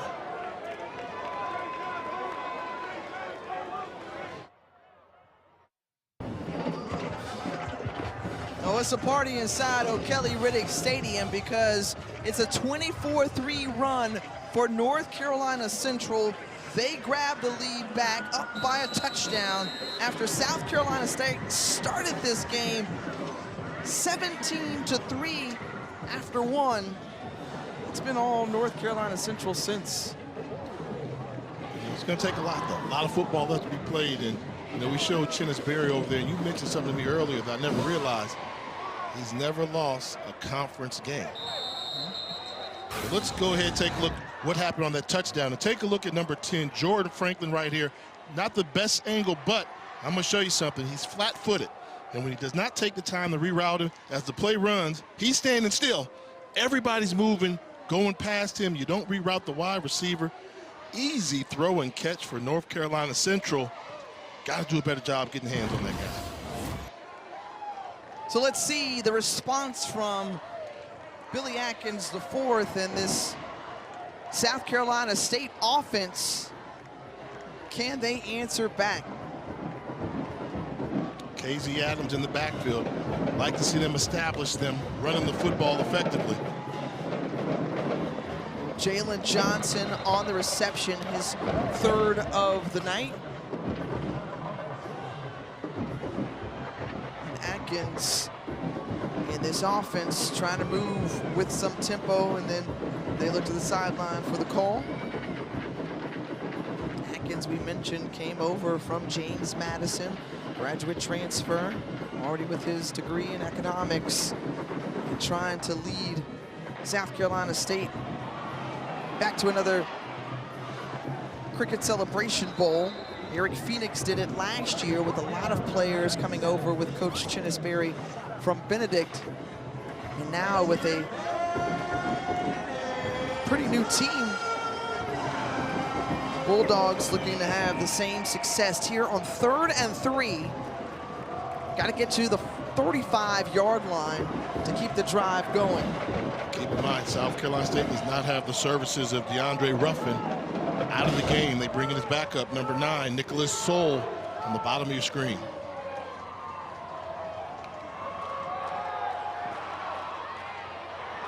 Out in the flat, first down picked up as Johnny Jones with the catch. Jones, who came over from Edward Waters, from one of my favorite places to say in Florida, Pahokee. One more time? Pahokee, Florida. Pahokee, Florida. Yeah, the Panhandle. They play some football there. Pahokee. Yeah, they do. It seems like North Carolina Central's making South Carolina State work for everything in the passing game. So the guys are getting up close, making form tackles. That's the case. You have to stay aggressive and take a deep shot. Thomas Johnson tried to get to him. No, Soul with the reception. Stays on his feet and then absorbs the contact from Max Urin. First down and a big play. You talked about the backup in for DeAndre Ruffin and Soul. Soul's a big target, 6'6", transfer that came in for Benedict as well, but that was all Billy Atkins extending the play, keeping it alive.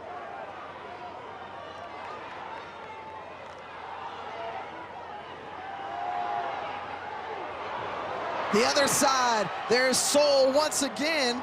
And the ball comes out. Was he down? No. North Carolina Central comes up with it. Eric Adams, who had that pick six earlier, comes up with the fumble recovery. On the field, You know we're going to be here for a while like this. Yeah. That was close. I saw him get turned around as he was going to the ground. I could not locate the football. Rolling on the field, Spin fumble move, never a good thing. This is under further review. Where's that ball? Yeah, it was kind of hiding on the side of him a little bit. This is a better angle. Oh, that's a fumble. Oh, he holds on to it. He's still. That's a fumble. Wow, what a play. We lost sight of the ball for a little bit because he was turning around. Young folks at home, never a good idea to turn your back to the defense. I know hitting the X button, that's a spin move. Right. It's fun. You play Madden? It's fun. Come on, grew up on Madden. Okay. But I didn't know you were on the sticks. You can't do that. And right there, it looks like that ball is out.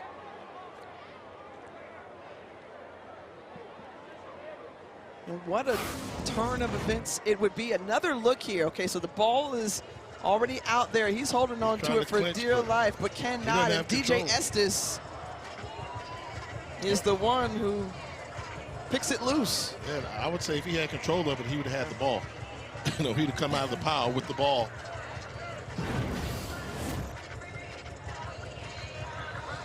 After review, the rolling on the field is upheld. North Carolina Central ball, first down. Wow. I mean, that was a great play by Billy Atkins on the RPO, calling his own number, getting the ball to the open receiver. Would have been an explosive play. Instead, it becomes an explosive turnover with North Carolina Central getting an opportunity to increase their lead. 7th fumble on the season for South Carolina State. The ball back in the hands of Central.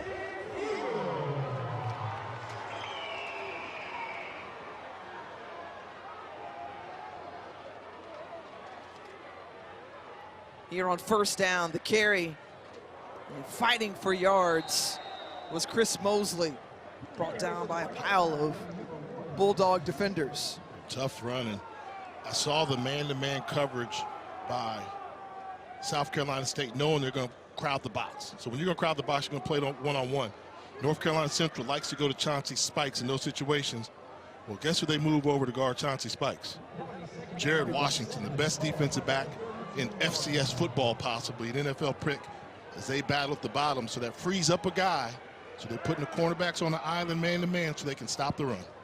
But Josh Jones in, and not fooled by that at all. And quickly there was Kayvon Chisholm. Chisholm, we've called his name a few times tonight. If I'm going against a run-stopping defense and I'm going man-to-man on the cornerbacks, putting them on an island, I've got too many bodies for the U to block. In that case, great individual effort by Chisholm, but now you're setting them up. So Walker Harris re-enters the game. 3rd and 10.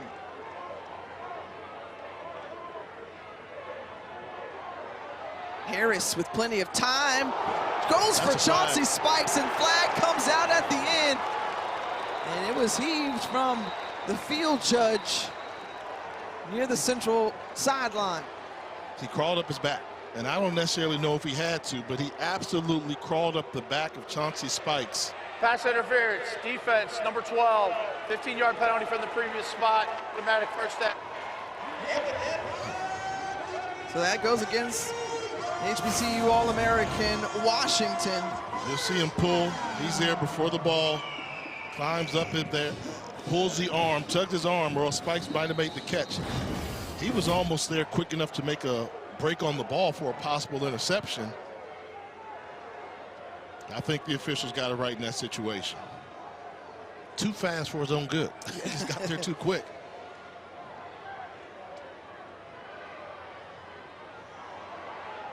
Harris, again, there was a tough one on the outside. Pass incomplete to Quentin McCall. There on the play was Jalen Levine. And these are battles. I mean, Spikes going against Washington is a battle. They're going to go at it man-to-man on 1st and 2nd down to try to prevent the running attack from North Carolina Central. But in this situation, what you don't want Chris Mosley, the running back, going one-on-one against one of your linebackers in pass coverage. Instead, the handoff to Mosley up the middle. And a gain of a trio, so it's going to bring up 3rd and 7. Are you surprised that we're not seeing more Walker Harris to Chauncey Spikes? Well, that matchup. I mean, that's the respect they have for Jared Washington.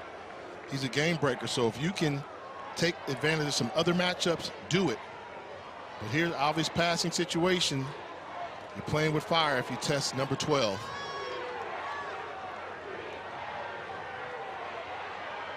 Harris off his back foot as he was being chased down, and 4th down. There is no foul for intentional grounding. Receiver number 12 was in the area. It's 4th down. So a good hold there for South Carolina State's defense after that turnover.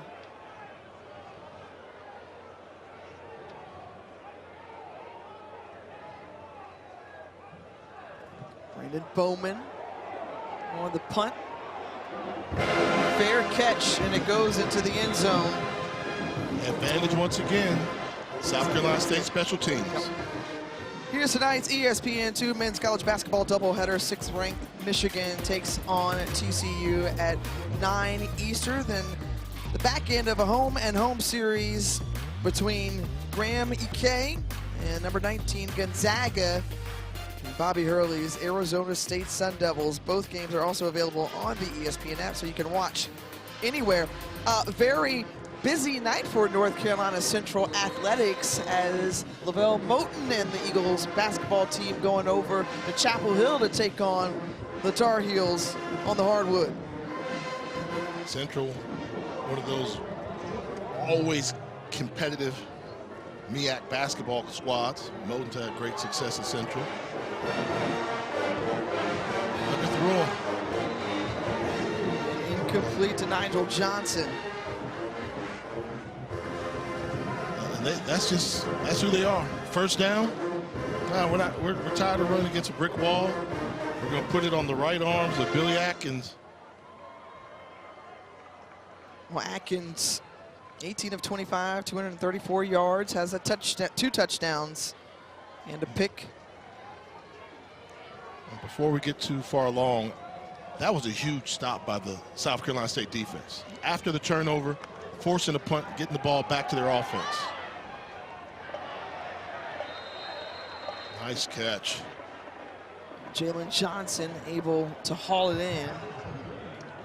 Well, they like Johnson anytime they can get him the football. And look at him catch the back end of that football, full extension. Check the stick 'em on those gloves. That was a fantastic catch.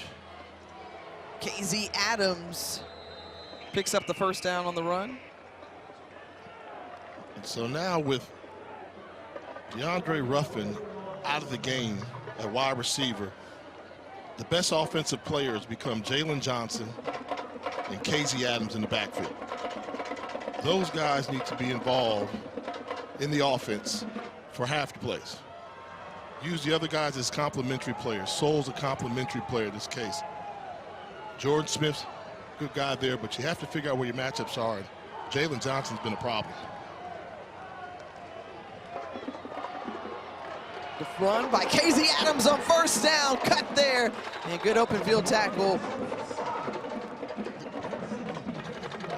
Get them involved, right? Your best football players need to get touches. And I think KZ Adams has been your best running back tonight. Tough run. Hard to bring down, getting the tough yards. KZ Adams, who's already over the century mark tonight on the ground. Will they look to get it to him again to try to pick up this 1 yard?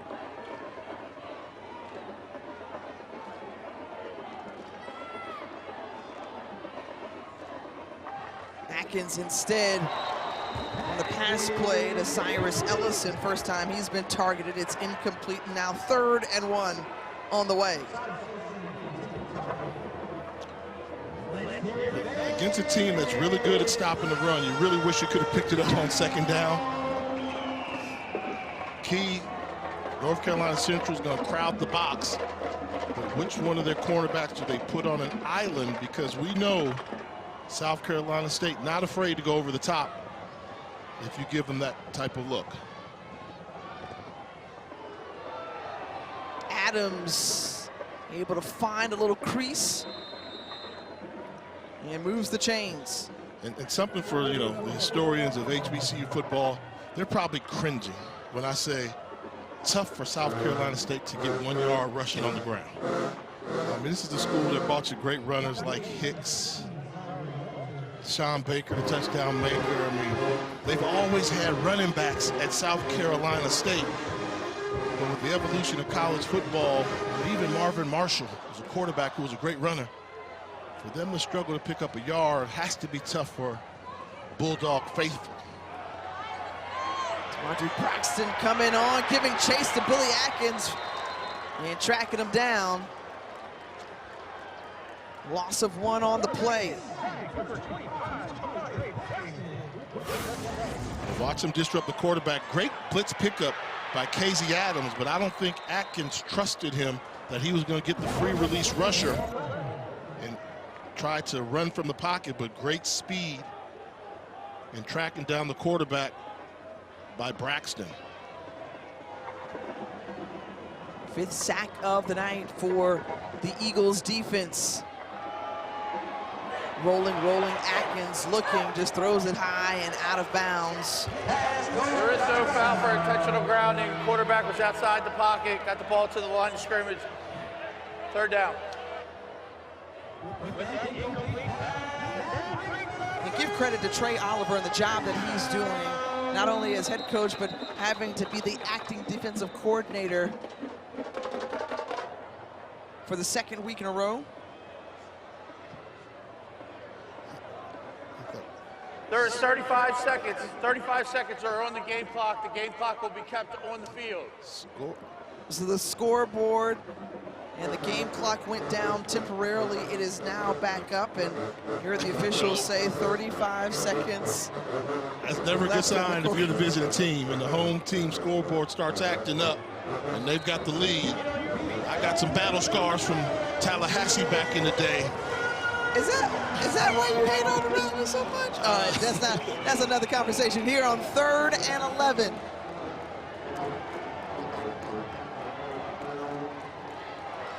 Three wide receivers at the bottom of your screen.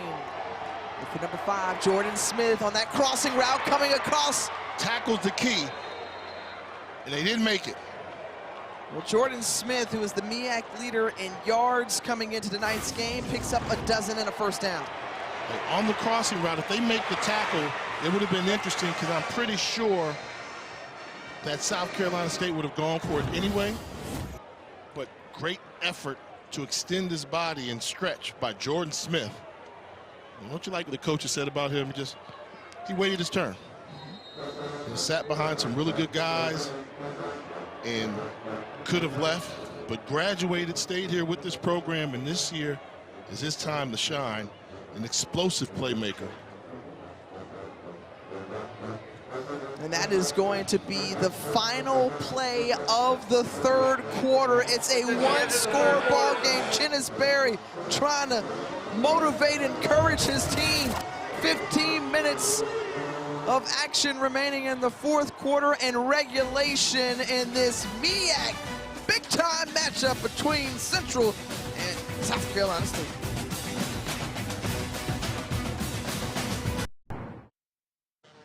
Welcome back to Durham, a 1-score ball game. North Carolina Central with the lead. Their head coach, Trey Oliver, with us now. And what is your message right now for the final 15 minutes of regulation? We got to play one play at a time, and we got to finish the game. I think we're doing really well defensively as far as the run game. We got to do a little better in pass coverage. Offense play better in the 2nd half, but we got to get touchdowns, not just field goals. But one play at a time. Let's finish the game. 15 minutes. Trey, the floor is yours. What's it going to take to get this W? We got to finish, man. 15 minutes. Good football team over there. So I know they're not going to lay down. They're going to quit. We got to play the best 15 minutes of the season right here. All right, thanks, Coach. We appreciate it. Yep, thank you. Well, he laid it out for North Carolina Central what it's going to take to try to stay in the MEAC hunt. And Billy Atkins on first down calls his own number and a pickup of 7. And I think he hit the nail, on the head. Condensed season, no room for error really in the MEAC. If they don't play their best 15 minutes right now, everything they've worked for in terms of trying to make it to Atlanta goes by the wayside. So do they know what the task is at hand?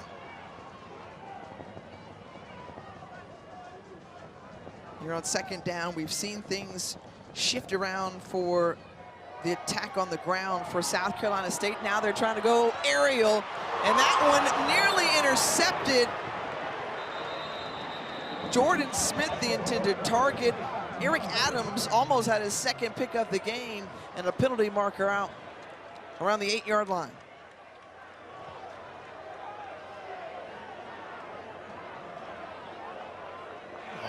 Pass interference, defense, number 25, 15-yard penalty, automatic first down. That's going to go against Dre Braxton. Thoughts, Tiff? Tough. Simply put, tough. Yeah, it's a tough call. I mean, there's contact, but he turned his head around to try to look for the ball. Look for the football. But that's one of those calls where I just say, I don't think either coach would be mad if a flag weren't dropped. That was just football. But unfortunate for North Carolina Central. KZ Adams on the carry, and Isaiah Lawson was quickly there to stop him. We talked about just how in the first half, North Carolina Central's defense did not give up many rushing yards or allow many rushing yards on the ground. This second half, South Carolina State has had a little bit more success. You see 4 yards per carry in this second half, and I want to make a correction from earlier. KZ Adams, who's had more than 50 yards on the ground. Chris Mosley, who has been over the century mark for Central. And the pass incomplete from Atkins. And 3rd and 9 now. They're really having trouble with Ruffin out of the game. I figure their reads have to go Jalen Johnson, then Jordan Smith on the short underneath stuff.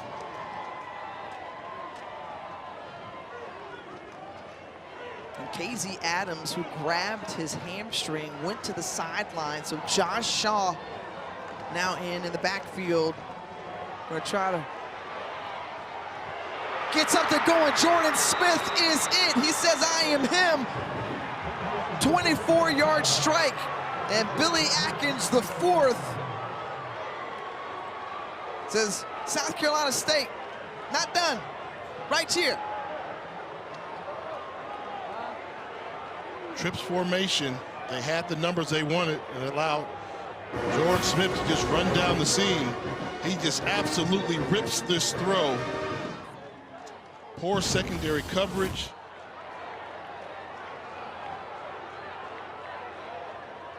Alty to tie it up at 27 apiece, and it's there. We'll check out how things have turned in the second half. The 3rd down conversions, this one a huge one. 5 of 6 in this second half, and that one good from Billy Atkins, the 4th, to Jordan Smith. We're not it. Well, this game is giving. Jay Walker, Tiffany Green, South Carolina State, North Carolina Central at 27 all. And South Carolina State on the road, trying to notch a win, stay perfect in conference play. Meanwhile, the door's still open for North Carolina Central if they want a shot at a MEAC championship or share of it, if they can close out with a win here tonight. Rufino Van Gates on the return. Van Gates with plenty of room to the right side, and a flag comes out in the process of the return.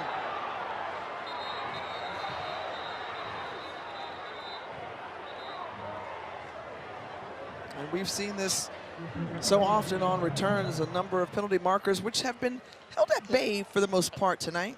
Yeah, just frustrating when, you know, you got a return that's going away from where they're calling the penalty opposite side of the field. But the conference has been tight on that all year. During the return, personal foul, illegal blindside block, return team number 22. Half the distance to the goal, first down. And once again, advantage South Carolina State when it comes to special teams.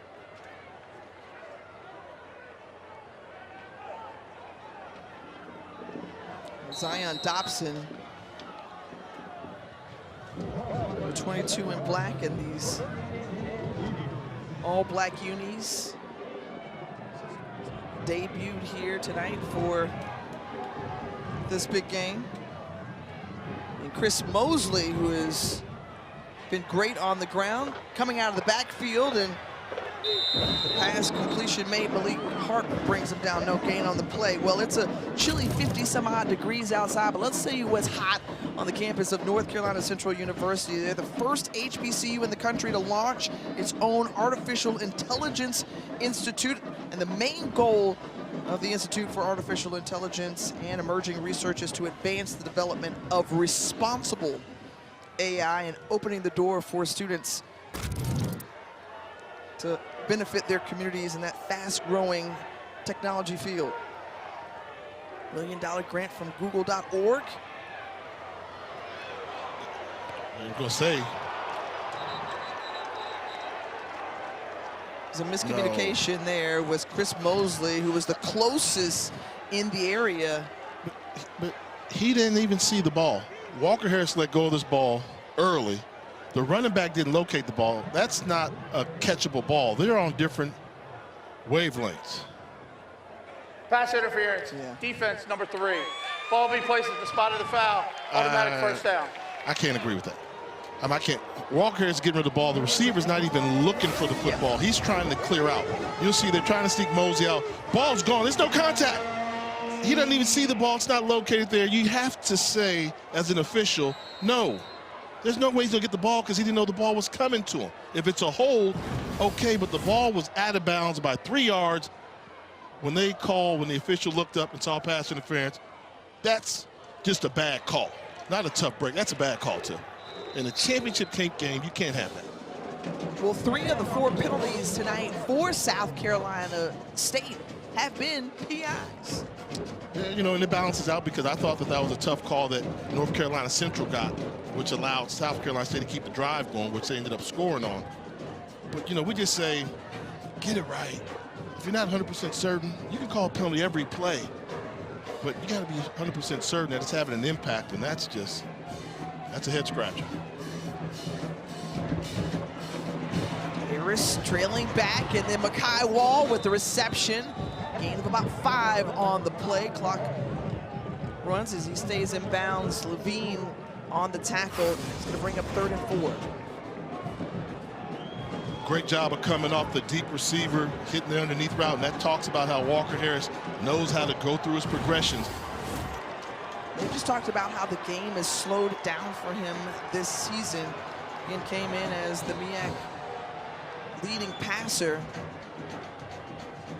12 men broke the huddle, I believe. That's going to be a mental error on North Carolina Central, I believe. There is no foul for an illegal substitution.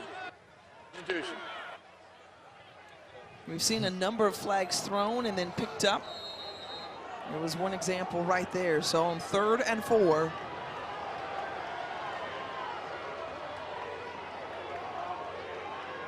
From their own 35, Harris. You have to bring pressure on Harris. You have to get him off his spot. Here it comes. The pressure's coming. Harris avoids it. The lefty tries to get it out. He's hit as he throws. And a deflection there from Jordan Franklin, who was in his space, but Malik Harp was the first to make Harris uncomfortable. Well, this is just lack of communication. Free rush. Oh. Hands to the helmet, to the face.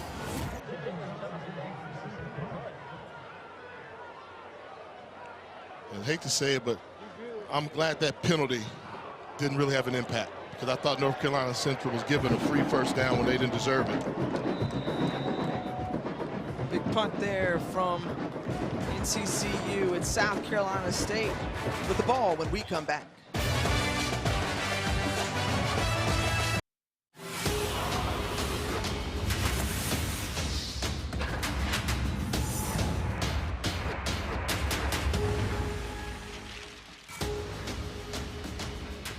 All roads leading to the college football playoff national championship. Taking a look at the current rankings, you see Bama, Ohio State, Texas A&M, Indiana as getting that first round bye, awaiting who would be in moving over from the first round. I gotta tell you, and I'm not just saying this, I've been really impressed with South Florida. Now, that's a bear of a matchup against Georgia as things stand now, but South Florida?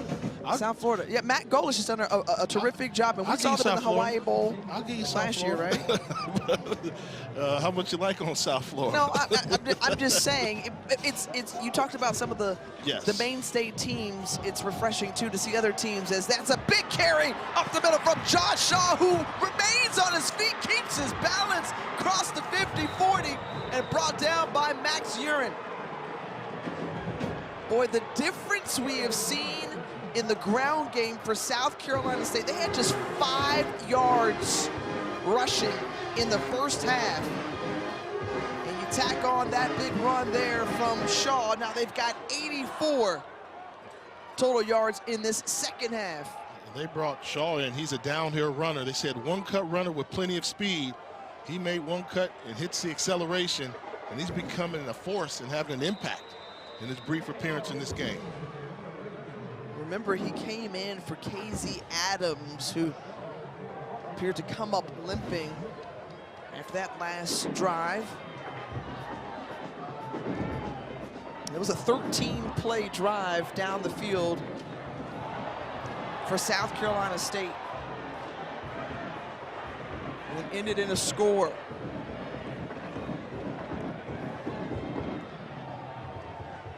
Just letting time come off the clock as it's tied, and Josh Shaw again, and the effectiveness that they have had, and he was brought down like around the horse collar. You were calling for a hold. You saw something earlier. It went by, I think, and then when he bounced to the outside. Maybe a horse collar, but the initial call, I think, was too good of a block by number 77, Jacob Allen, on a hold. And then this is at the end. It looks like a face mask.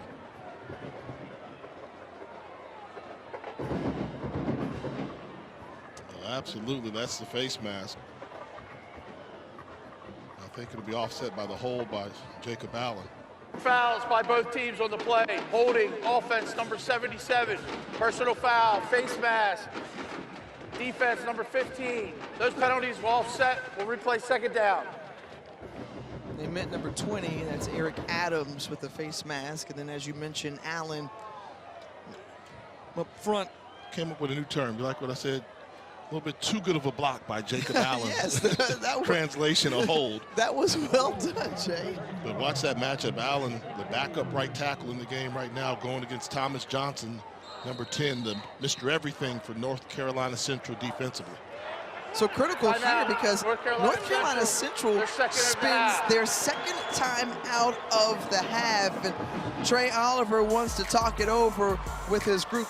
Come back with us.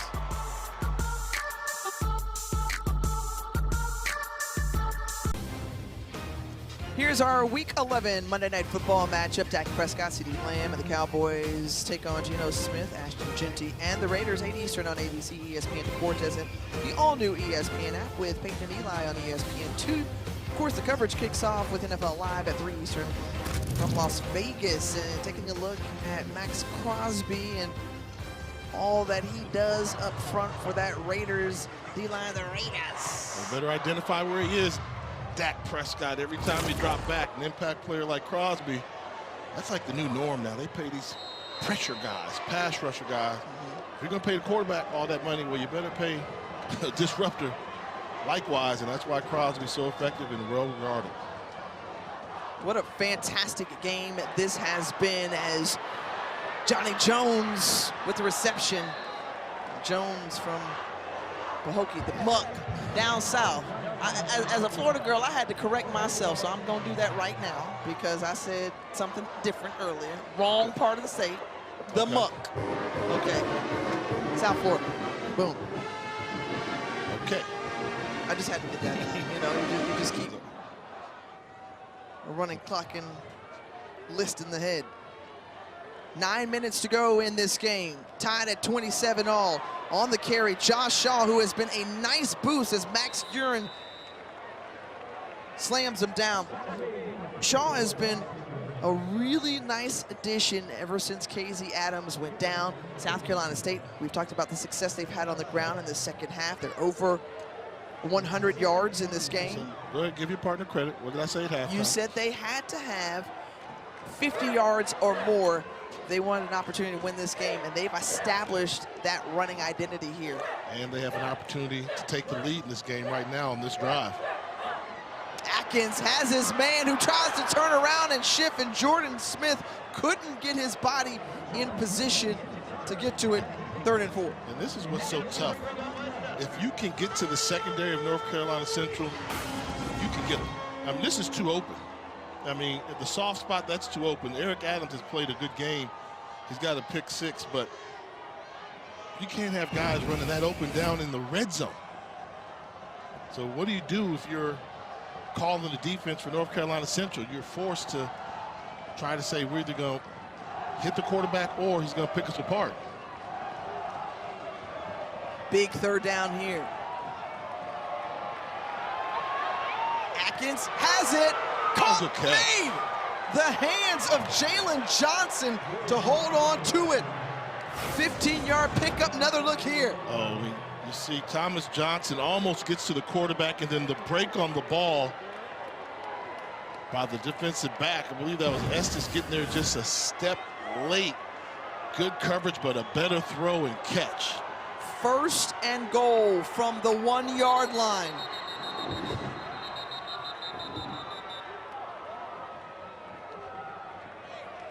A stoppage here. After assistance from replay, the ball will be spotted at the 2-yard line. This is not a timeout. This is not a timeout. So they're going to put it at the 2-yard line. As Billy Atkins, the 4th, his 3rd game of 300 yards or more through the air. This will be a hard 2 yards to get. If you try and run right up the teeth against Central, I think it's going to be a hard 2 yards to get. You have to do some misdirection. Well, they've got the guy they wanted, Josh Shaw, downhill runner. He's looking for some space. And the stinginess right there, Jay, as you said, the difficulty. Jelani Vassell was there on the tackle. 1 yard gain on the play, 2nd and goal. I mean, if you're South Carolina State, you do have your biggest running back in the game, Josh Shaw, 6 feet, 220 plus pounds. But up front, just going straight downhill, that may be tough. I think you have to pull it. Trying to get there, trying to lean out, but Max Urin with the stop right before the goal line. And like you said, Jay, this is indeed proving to be a hard couple of yards. When they moved that ball back from the 1 yard line to the 2 yard line, I said, uh-oh, the defense gets hyped up on the goal line stance on the 2 yard line. It's a player. Come out.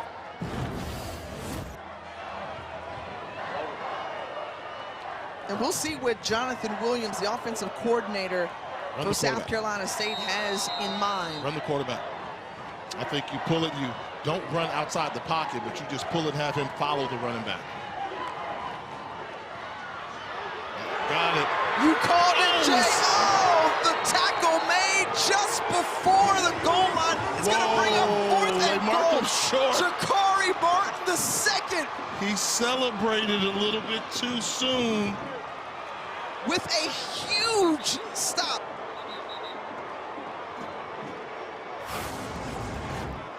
I mean, I said run the quarterback.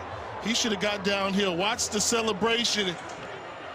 Oh, There's that's an injury on the close. defensive team after the ball was spotted by Roll. That's a charge timeout. North Carolina Central, that is their final timeout of the half. Oh, this could be devastating because of the injured player in the end zone. Now, North Carolina Central, The without previous play a of the timeout goal for the line is remainder of the under ball further game. review. And we can't see a jersey number of the injured player down on the field in the end zone for North Carolina Central. And they're going to take a look at this. I want to see the hit occurs about the yard line, 1.5 yard line. There was some momentum. Where was that knee first hit? And To your, you said it. Everything was drawn up exactly the way that they wanted. They wanted it, and Atkins. elbows down. Yeah. I think you can't give him a touchdown. If you called him short on the field, I don't think there's enough to give him a touchdown. That would be my thing. Now you can't see the ball clearly over there. They called him short. And using the technology on the sideline with the tablets to look at it here. And this is synced up pretty well. I think he's down. Yeah, that elbow right there. Meanwhile, Jakari Martin, who was the tackler on the play, was down. He's up, and the call At the here. review, the rolling on the field is upheld. It's 4th down. But a huge play by Jakari Martin II, who was shaken up on the play. He walks to the sideline under his own power, but Billy Atkins. Yeah, made a mistake. Celebrated too yep. soon. That's a not so top 10 moment. Could be devastating if they don't score now, but Jakari Martin walking over, came into this game as the backup, replaced Jazir Dukes, who they pulled from the game after getting beat a couple times.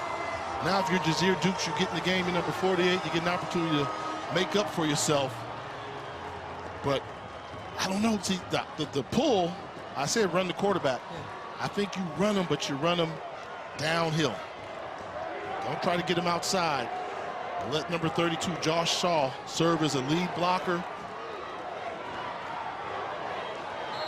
Critical play here on 4th and goal with the game tied at 27 all. Please reset the game clock to 6 minutes, 7 seconds. There was a timeout for North Carolina Central on the injury. You know what? The longer it goes in between plays, advantage defense. The D linemen, the big boys that weigh 340, 330 pounds, they get to rest. When this ball snapped, they're going to fire off the ball. You see everybody crowded up there. They give it over and held short. They hold them short. The defense comes up with a huge stop at the goal line for Central. Turnover short line. It is a turnover on down. First down, North Carolina Central. Wow. Hey, Tiff, I'm going to tap your partner on the back. I said the difference in 2 yards, 1st and goal, and 1st and goal on the 1 is huge. And the North Carolina Central defense felt that. Great contact by Eric Adams and Isaiah Lawson to meet him in the hole. Max Urin trying to grab the back leg there. Look at all the players that you need for Central. The names showed up. Thomas Johnson in there. Parker, Isaiah Lawson, and Adams. Wow. An outstanding hold there from the North Carolina Central defense. Now, their offense tasked from their own 1 yard line to drive down the field 99 yards. Vegas can't go 3 and out. Let the clock go a little bit. The Pump rolling this on ball the field away, you're was okay. short of the line of gain. It is a turnover on downs. What However, about- that play is under further review. What about Billy Atkins, the quarterback, celebrating, gets hit, stop short. Too soon. Too soon. Too soon. Now, my question here as they review this play, Che, did you like the decision to call out of shotgun 4 straight plays? You know, it used to be old school. You go underneath the center and try to, you know, push in. Did you like that decision? I never have, but that's college football now. I mean, I hate when they're backed up. Like right now, we're going to see North Carolina Central backed up on the 1 yard line. The quarterback's going to be in shotgun. You're already 4 yards, 5 yards deep in the end zone when you get the ball. So I'm never a fan of that. But in today's college football landscape, you got kids that, quarterbacks that don't know how to take snaps under the center. And they're trying to look, they did not let him wrestle the ball forward either. I don't see enough to say touchdown. No. There's been some questionable calls made by the officials in this game, but in terms of spotting the football on that series of plays, I think they got it right. And that was an opportunity to take the lead. And again, you go back to 3rd and goal. You don't want to keep At harping the on review, it, but there the was an ruling on the opportunity. field is upheld. Turnover on downs, North Carolina Central football. Atkins, who had the pathway to the end zone, premature celebration, stopped by Jakari Martin II.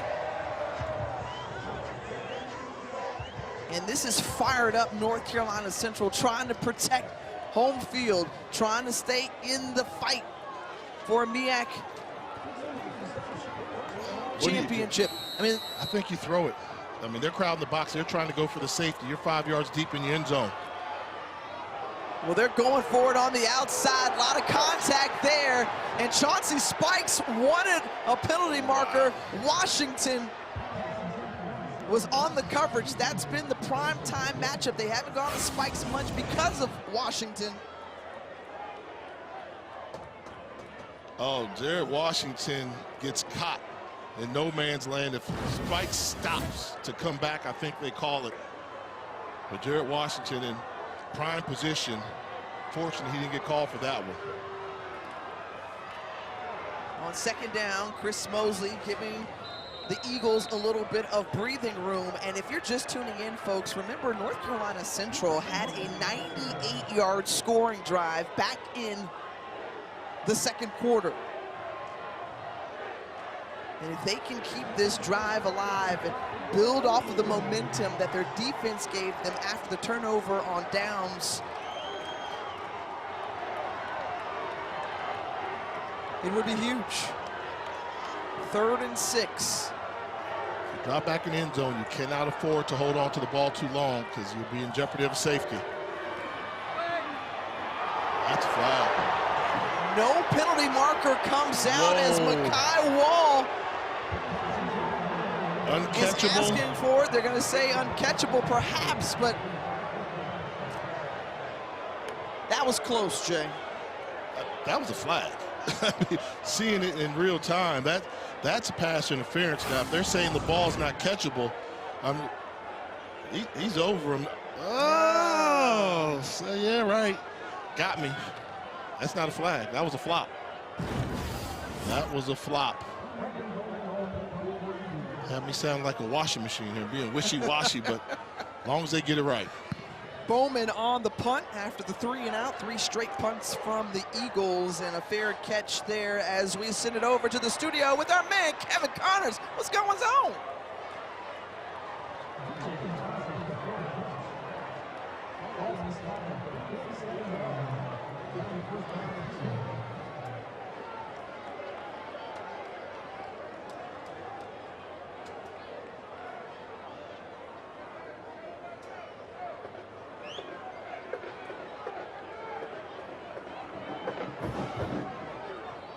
This game of epic proportions here from Durham, North Carolina Central and South Carolina State in a heavyweight fight.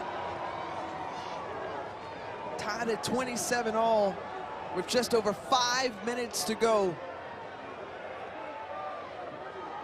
Bulldogs with the ball.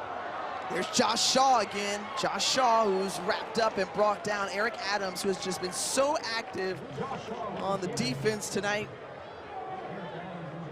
for North Carolina Central. You know, we're going to give a lot of credit to the job that Josh Shaw's come in and done, but let's give credit to that offensive line up front. They figured out a way to get the running game going to make this a more balanced offensive attack for South Carolina State in the second half.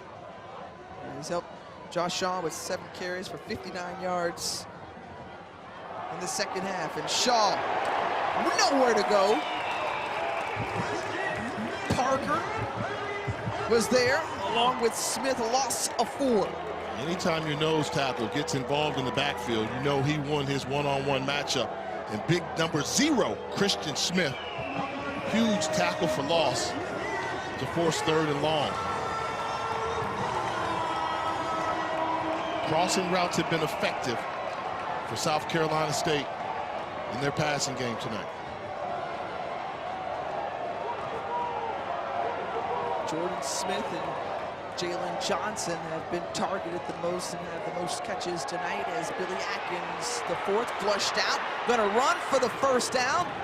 And that effort there, the tackle made by Jelani Vassell, but Atkins picks up the first down. And that's a championship moment right there. They played zone coverage, not able to get off the field in 3rd and 10. Clock ticking. That's a huge first down for South Carolina State. Bulldogs win this one. They remain in the driver's seat in the MEAC and have an all-important game next week against Delaware State. North Carolina Central says, wait a minute, we're here too. Jelani Vassell with the 10th tackle for a loss tonight, along with Thomas Johnson, who was the first to get to the ball carrier. Thomas Johnson, number 10, impact player there. You'll see number 10 shed the block, locate the running back with some backside help. Able to come up with a big play, but the secondary for North Carolina Central has had their moments at night defending South Carolina State. But right there, wide open pass complete to Cyrus Ellison. And big throw standing tall is Billy Atkins, the 4th, 14-yard pickup. If he'd have held on to that ball for one more second, that would have been a sack. But a quick release and another wide open receiver in the secondary for North Carolina Central allows South Carolina State to pick up a first down. They're going to take this into the 2-minute stoppage. Ladies and gentlemen, this is setting up to be a fantastic finish from the Bull City. It's tied at 27-all in this MEAC Fest here from Central.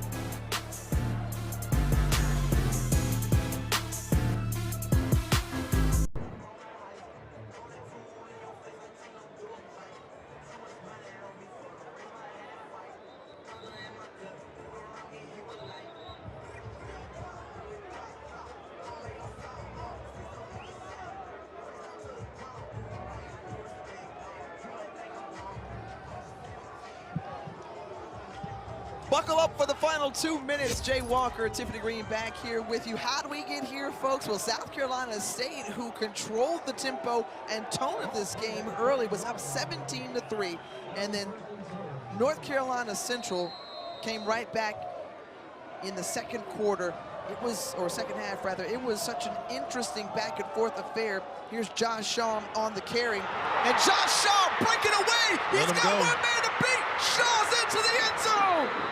You gotta let him go. Throws up the hooks in the process, 30 yards, and the Bulldog Nation erupts here in O'Kelly Riddick Stadium. Well, without any timeouts left to go, that might have been the best case scenario for North Carolina Central. Give up a quick score. Give up the quick score if you're gonna give up any points. South Carolina State was set up to have a game-winning walk-off field goal, not leave any time on the clock. Now at least you get to put your offense on the field, and it's 4-down territory for the rest of the game. Alty for the extra point. It's up and through.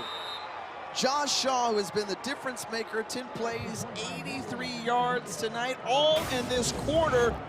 And of course, caps off with this touchdown. Yeah, some sealed blocks, and then the effort there, you were almost wondering, were they letting him into the end zone? I was surprised they came out with a too high safety look, which is not what you normally do to stop the run. But I'm telling you, that's big. You know, I'm always a fan, score points.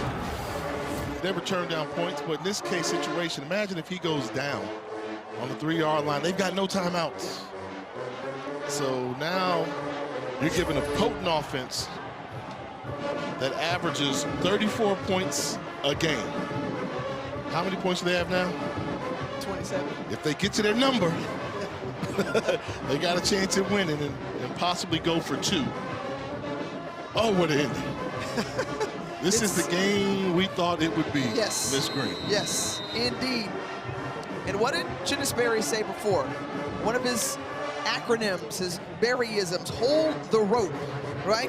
What are you going to do when adversity strikes? And it struck in that second, going over into the third quarter for South Carolina State. They worked their way back. They've got the lead. In the final minute and 51 seconds, Rufino Van Gates on the return. And as expected, seemingly these days on kickoff returns, a flag comes out. You know what?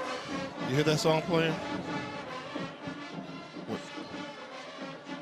When South Carolina State starts playing that and the cues start hopping in the stands, good things are going for the Bulldogs. During the return, illegal blocking and pass. Team number 88. Half the distance to the first down. And then they go, cues in the stands. Big triple header on ABC coming your way. SEC football gets going. Oklahoma, Alabama, Texas, Georgia coming your way Saturday. But Jay, going back to that, I mean, you know, Chinnisberry, obviously a man of Omega Psi Phi, said, okay, well, what's the breakdown on the team? He's like, got 10 cues for players, another 5 or so coaches, and of course, the purple and gold travels as well. Walker Harris in North Carolina Central. Got to get something going. Try to drive the ball down the field. Pass incomplete to Chauncey Spikes near the Bulldogs. It's an incomplete pass. Sideline. And Walker Harris is a guy who's built for this moment. I mean, he's been in this system. He's the MEAC leading passer. That's a catch. Oh, no, ball's moving. Okay, he did not hold on to it. Yeah, and you know, this is what you have. Right now, your legacy, your dynasty right now, if you're Walker Harris, you got 1 minute and 30 seconds to put yourself in the history books. Right there to Makai Wall with the first down. They're going to move quickly again. They have no timeouts to work with, so the clock stops temporarily on the first down, and the clock gets going again. But you have enough time in college football to take a nice drive down the field. Minute 30, no timeouts still shouldn't be a factor unless you get sacked and fumble. The ball comes loose, and that was Michael Lund the second, who was the one who sacked him. They've got to move quickly, and the coach-to-player communication in the helmet. Loss of 9 on the play, just over a minute to go. Harris going down the sideline, and pass incomplete, overthrew Van Gates. And you're saying, wow, because why, That was Jay? pass interference. I mean, Rufino Van Gates on the bottom, this is afterwards. He got by him clearly, and the defensive back twisted and turned him, grabbed him by the waist side. That's Jalen Levine. He got away with pass interference right in front of the North Carolina Central bench and coaching staff. These officials have had a tough one with the pass interference calls. We've got 2 downs to pick up 19 yards, and now it all comes down to this final 4th down after the incompletion to Mosley.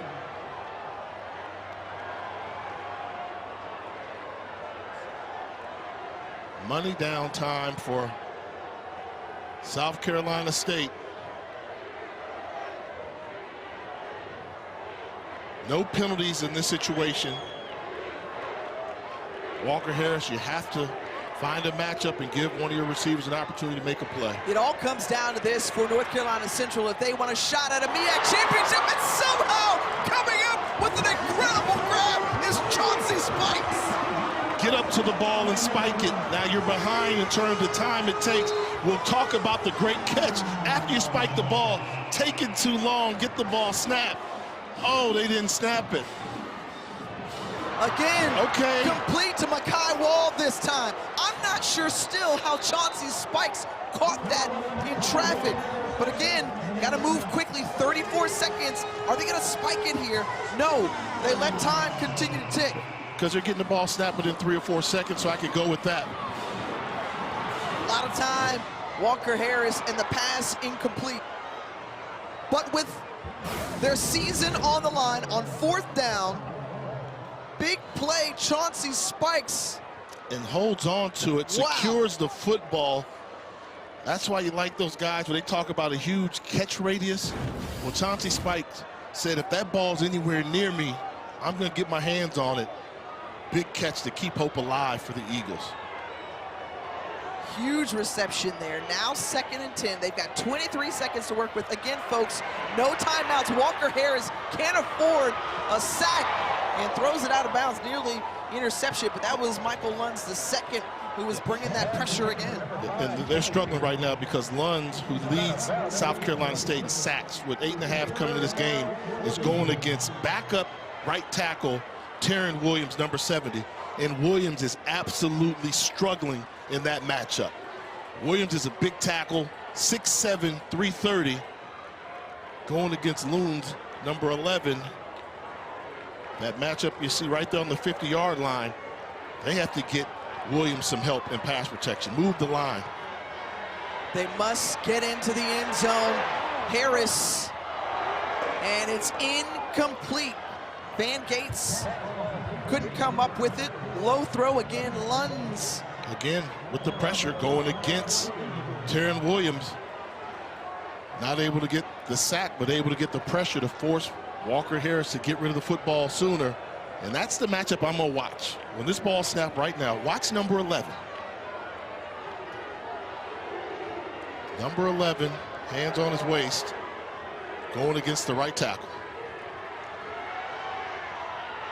Comes down to this, and Shrub Mosley, who took his eyes off the ball for just a second. And South Carolina State is going to hold on. Dashing the hopes of Central to try to make another bid for a MEAC championship. It's Chinnis Berry's crew on the road coming up big. And just a missed opportunity through the hands of Chris Mosley. It's a Mosley's defense. He was gonna have to make somebody miss to pick up the first down, but you have to secure the football first. And Chinnis Berry goes on the road, gets arguably his most important road victory in MEAC since he's been the coach. What a 4th quarter from South Carolina State. They put up 14 points and the necessary touchdown by Josh Shaw to remain perfect in MEAC play and try to defend their MEAC title from a season ago next weekend. And the former friends and assistants meet at midfield and an embrace and a hug. What a ball game. So with this win, South Carolina State moves to 4-0. They have sole possession of first place for the time being. Del State in action tomorrow. And Jay, oh my goodness, we've talked about their close calls over the last 4 years, and another thriller here from Durham. Absolutely, the ball game of the year we thought it would be. It lived up to the hype, but more importantly, winner take all next week as South Carolina State travels to Delaware State. A thrilling ball game as South Carolina State with a 34-27 victory. For Jay Walker, the rest of our great crew, I'm saying Tiffany Green, we out from Durham.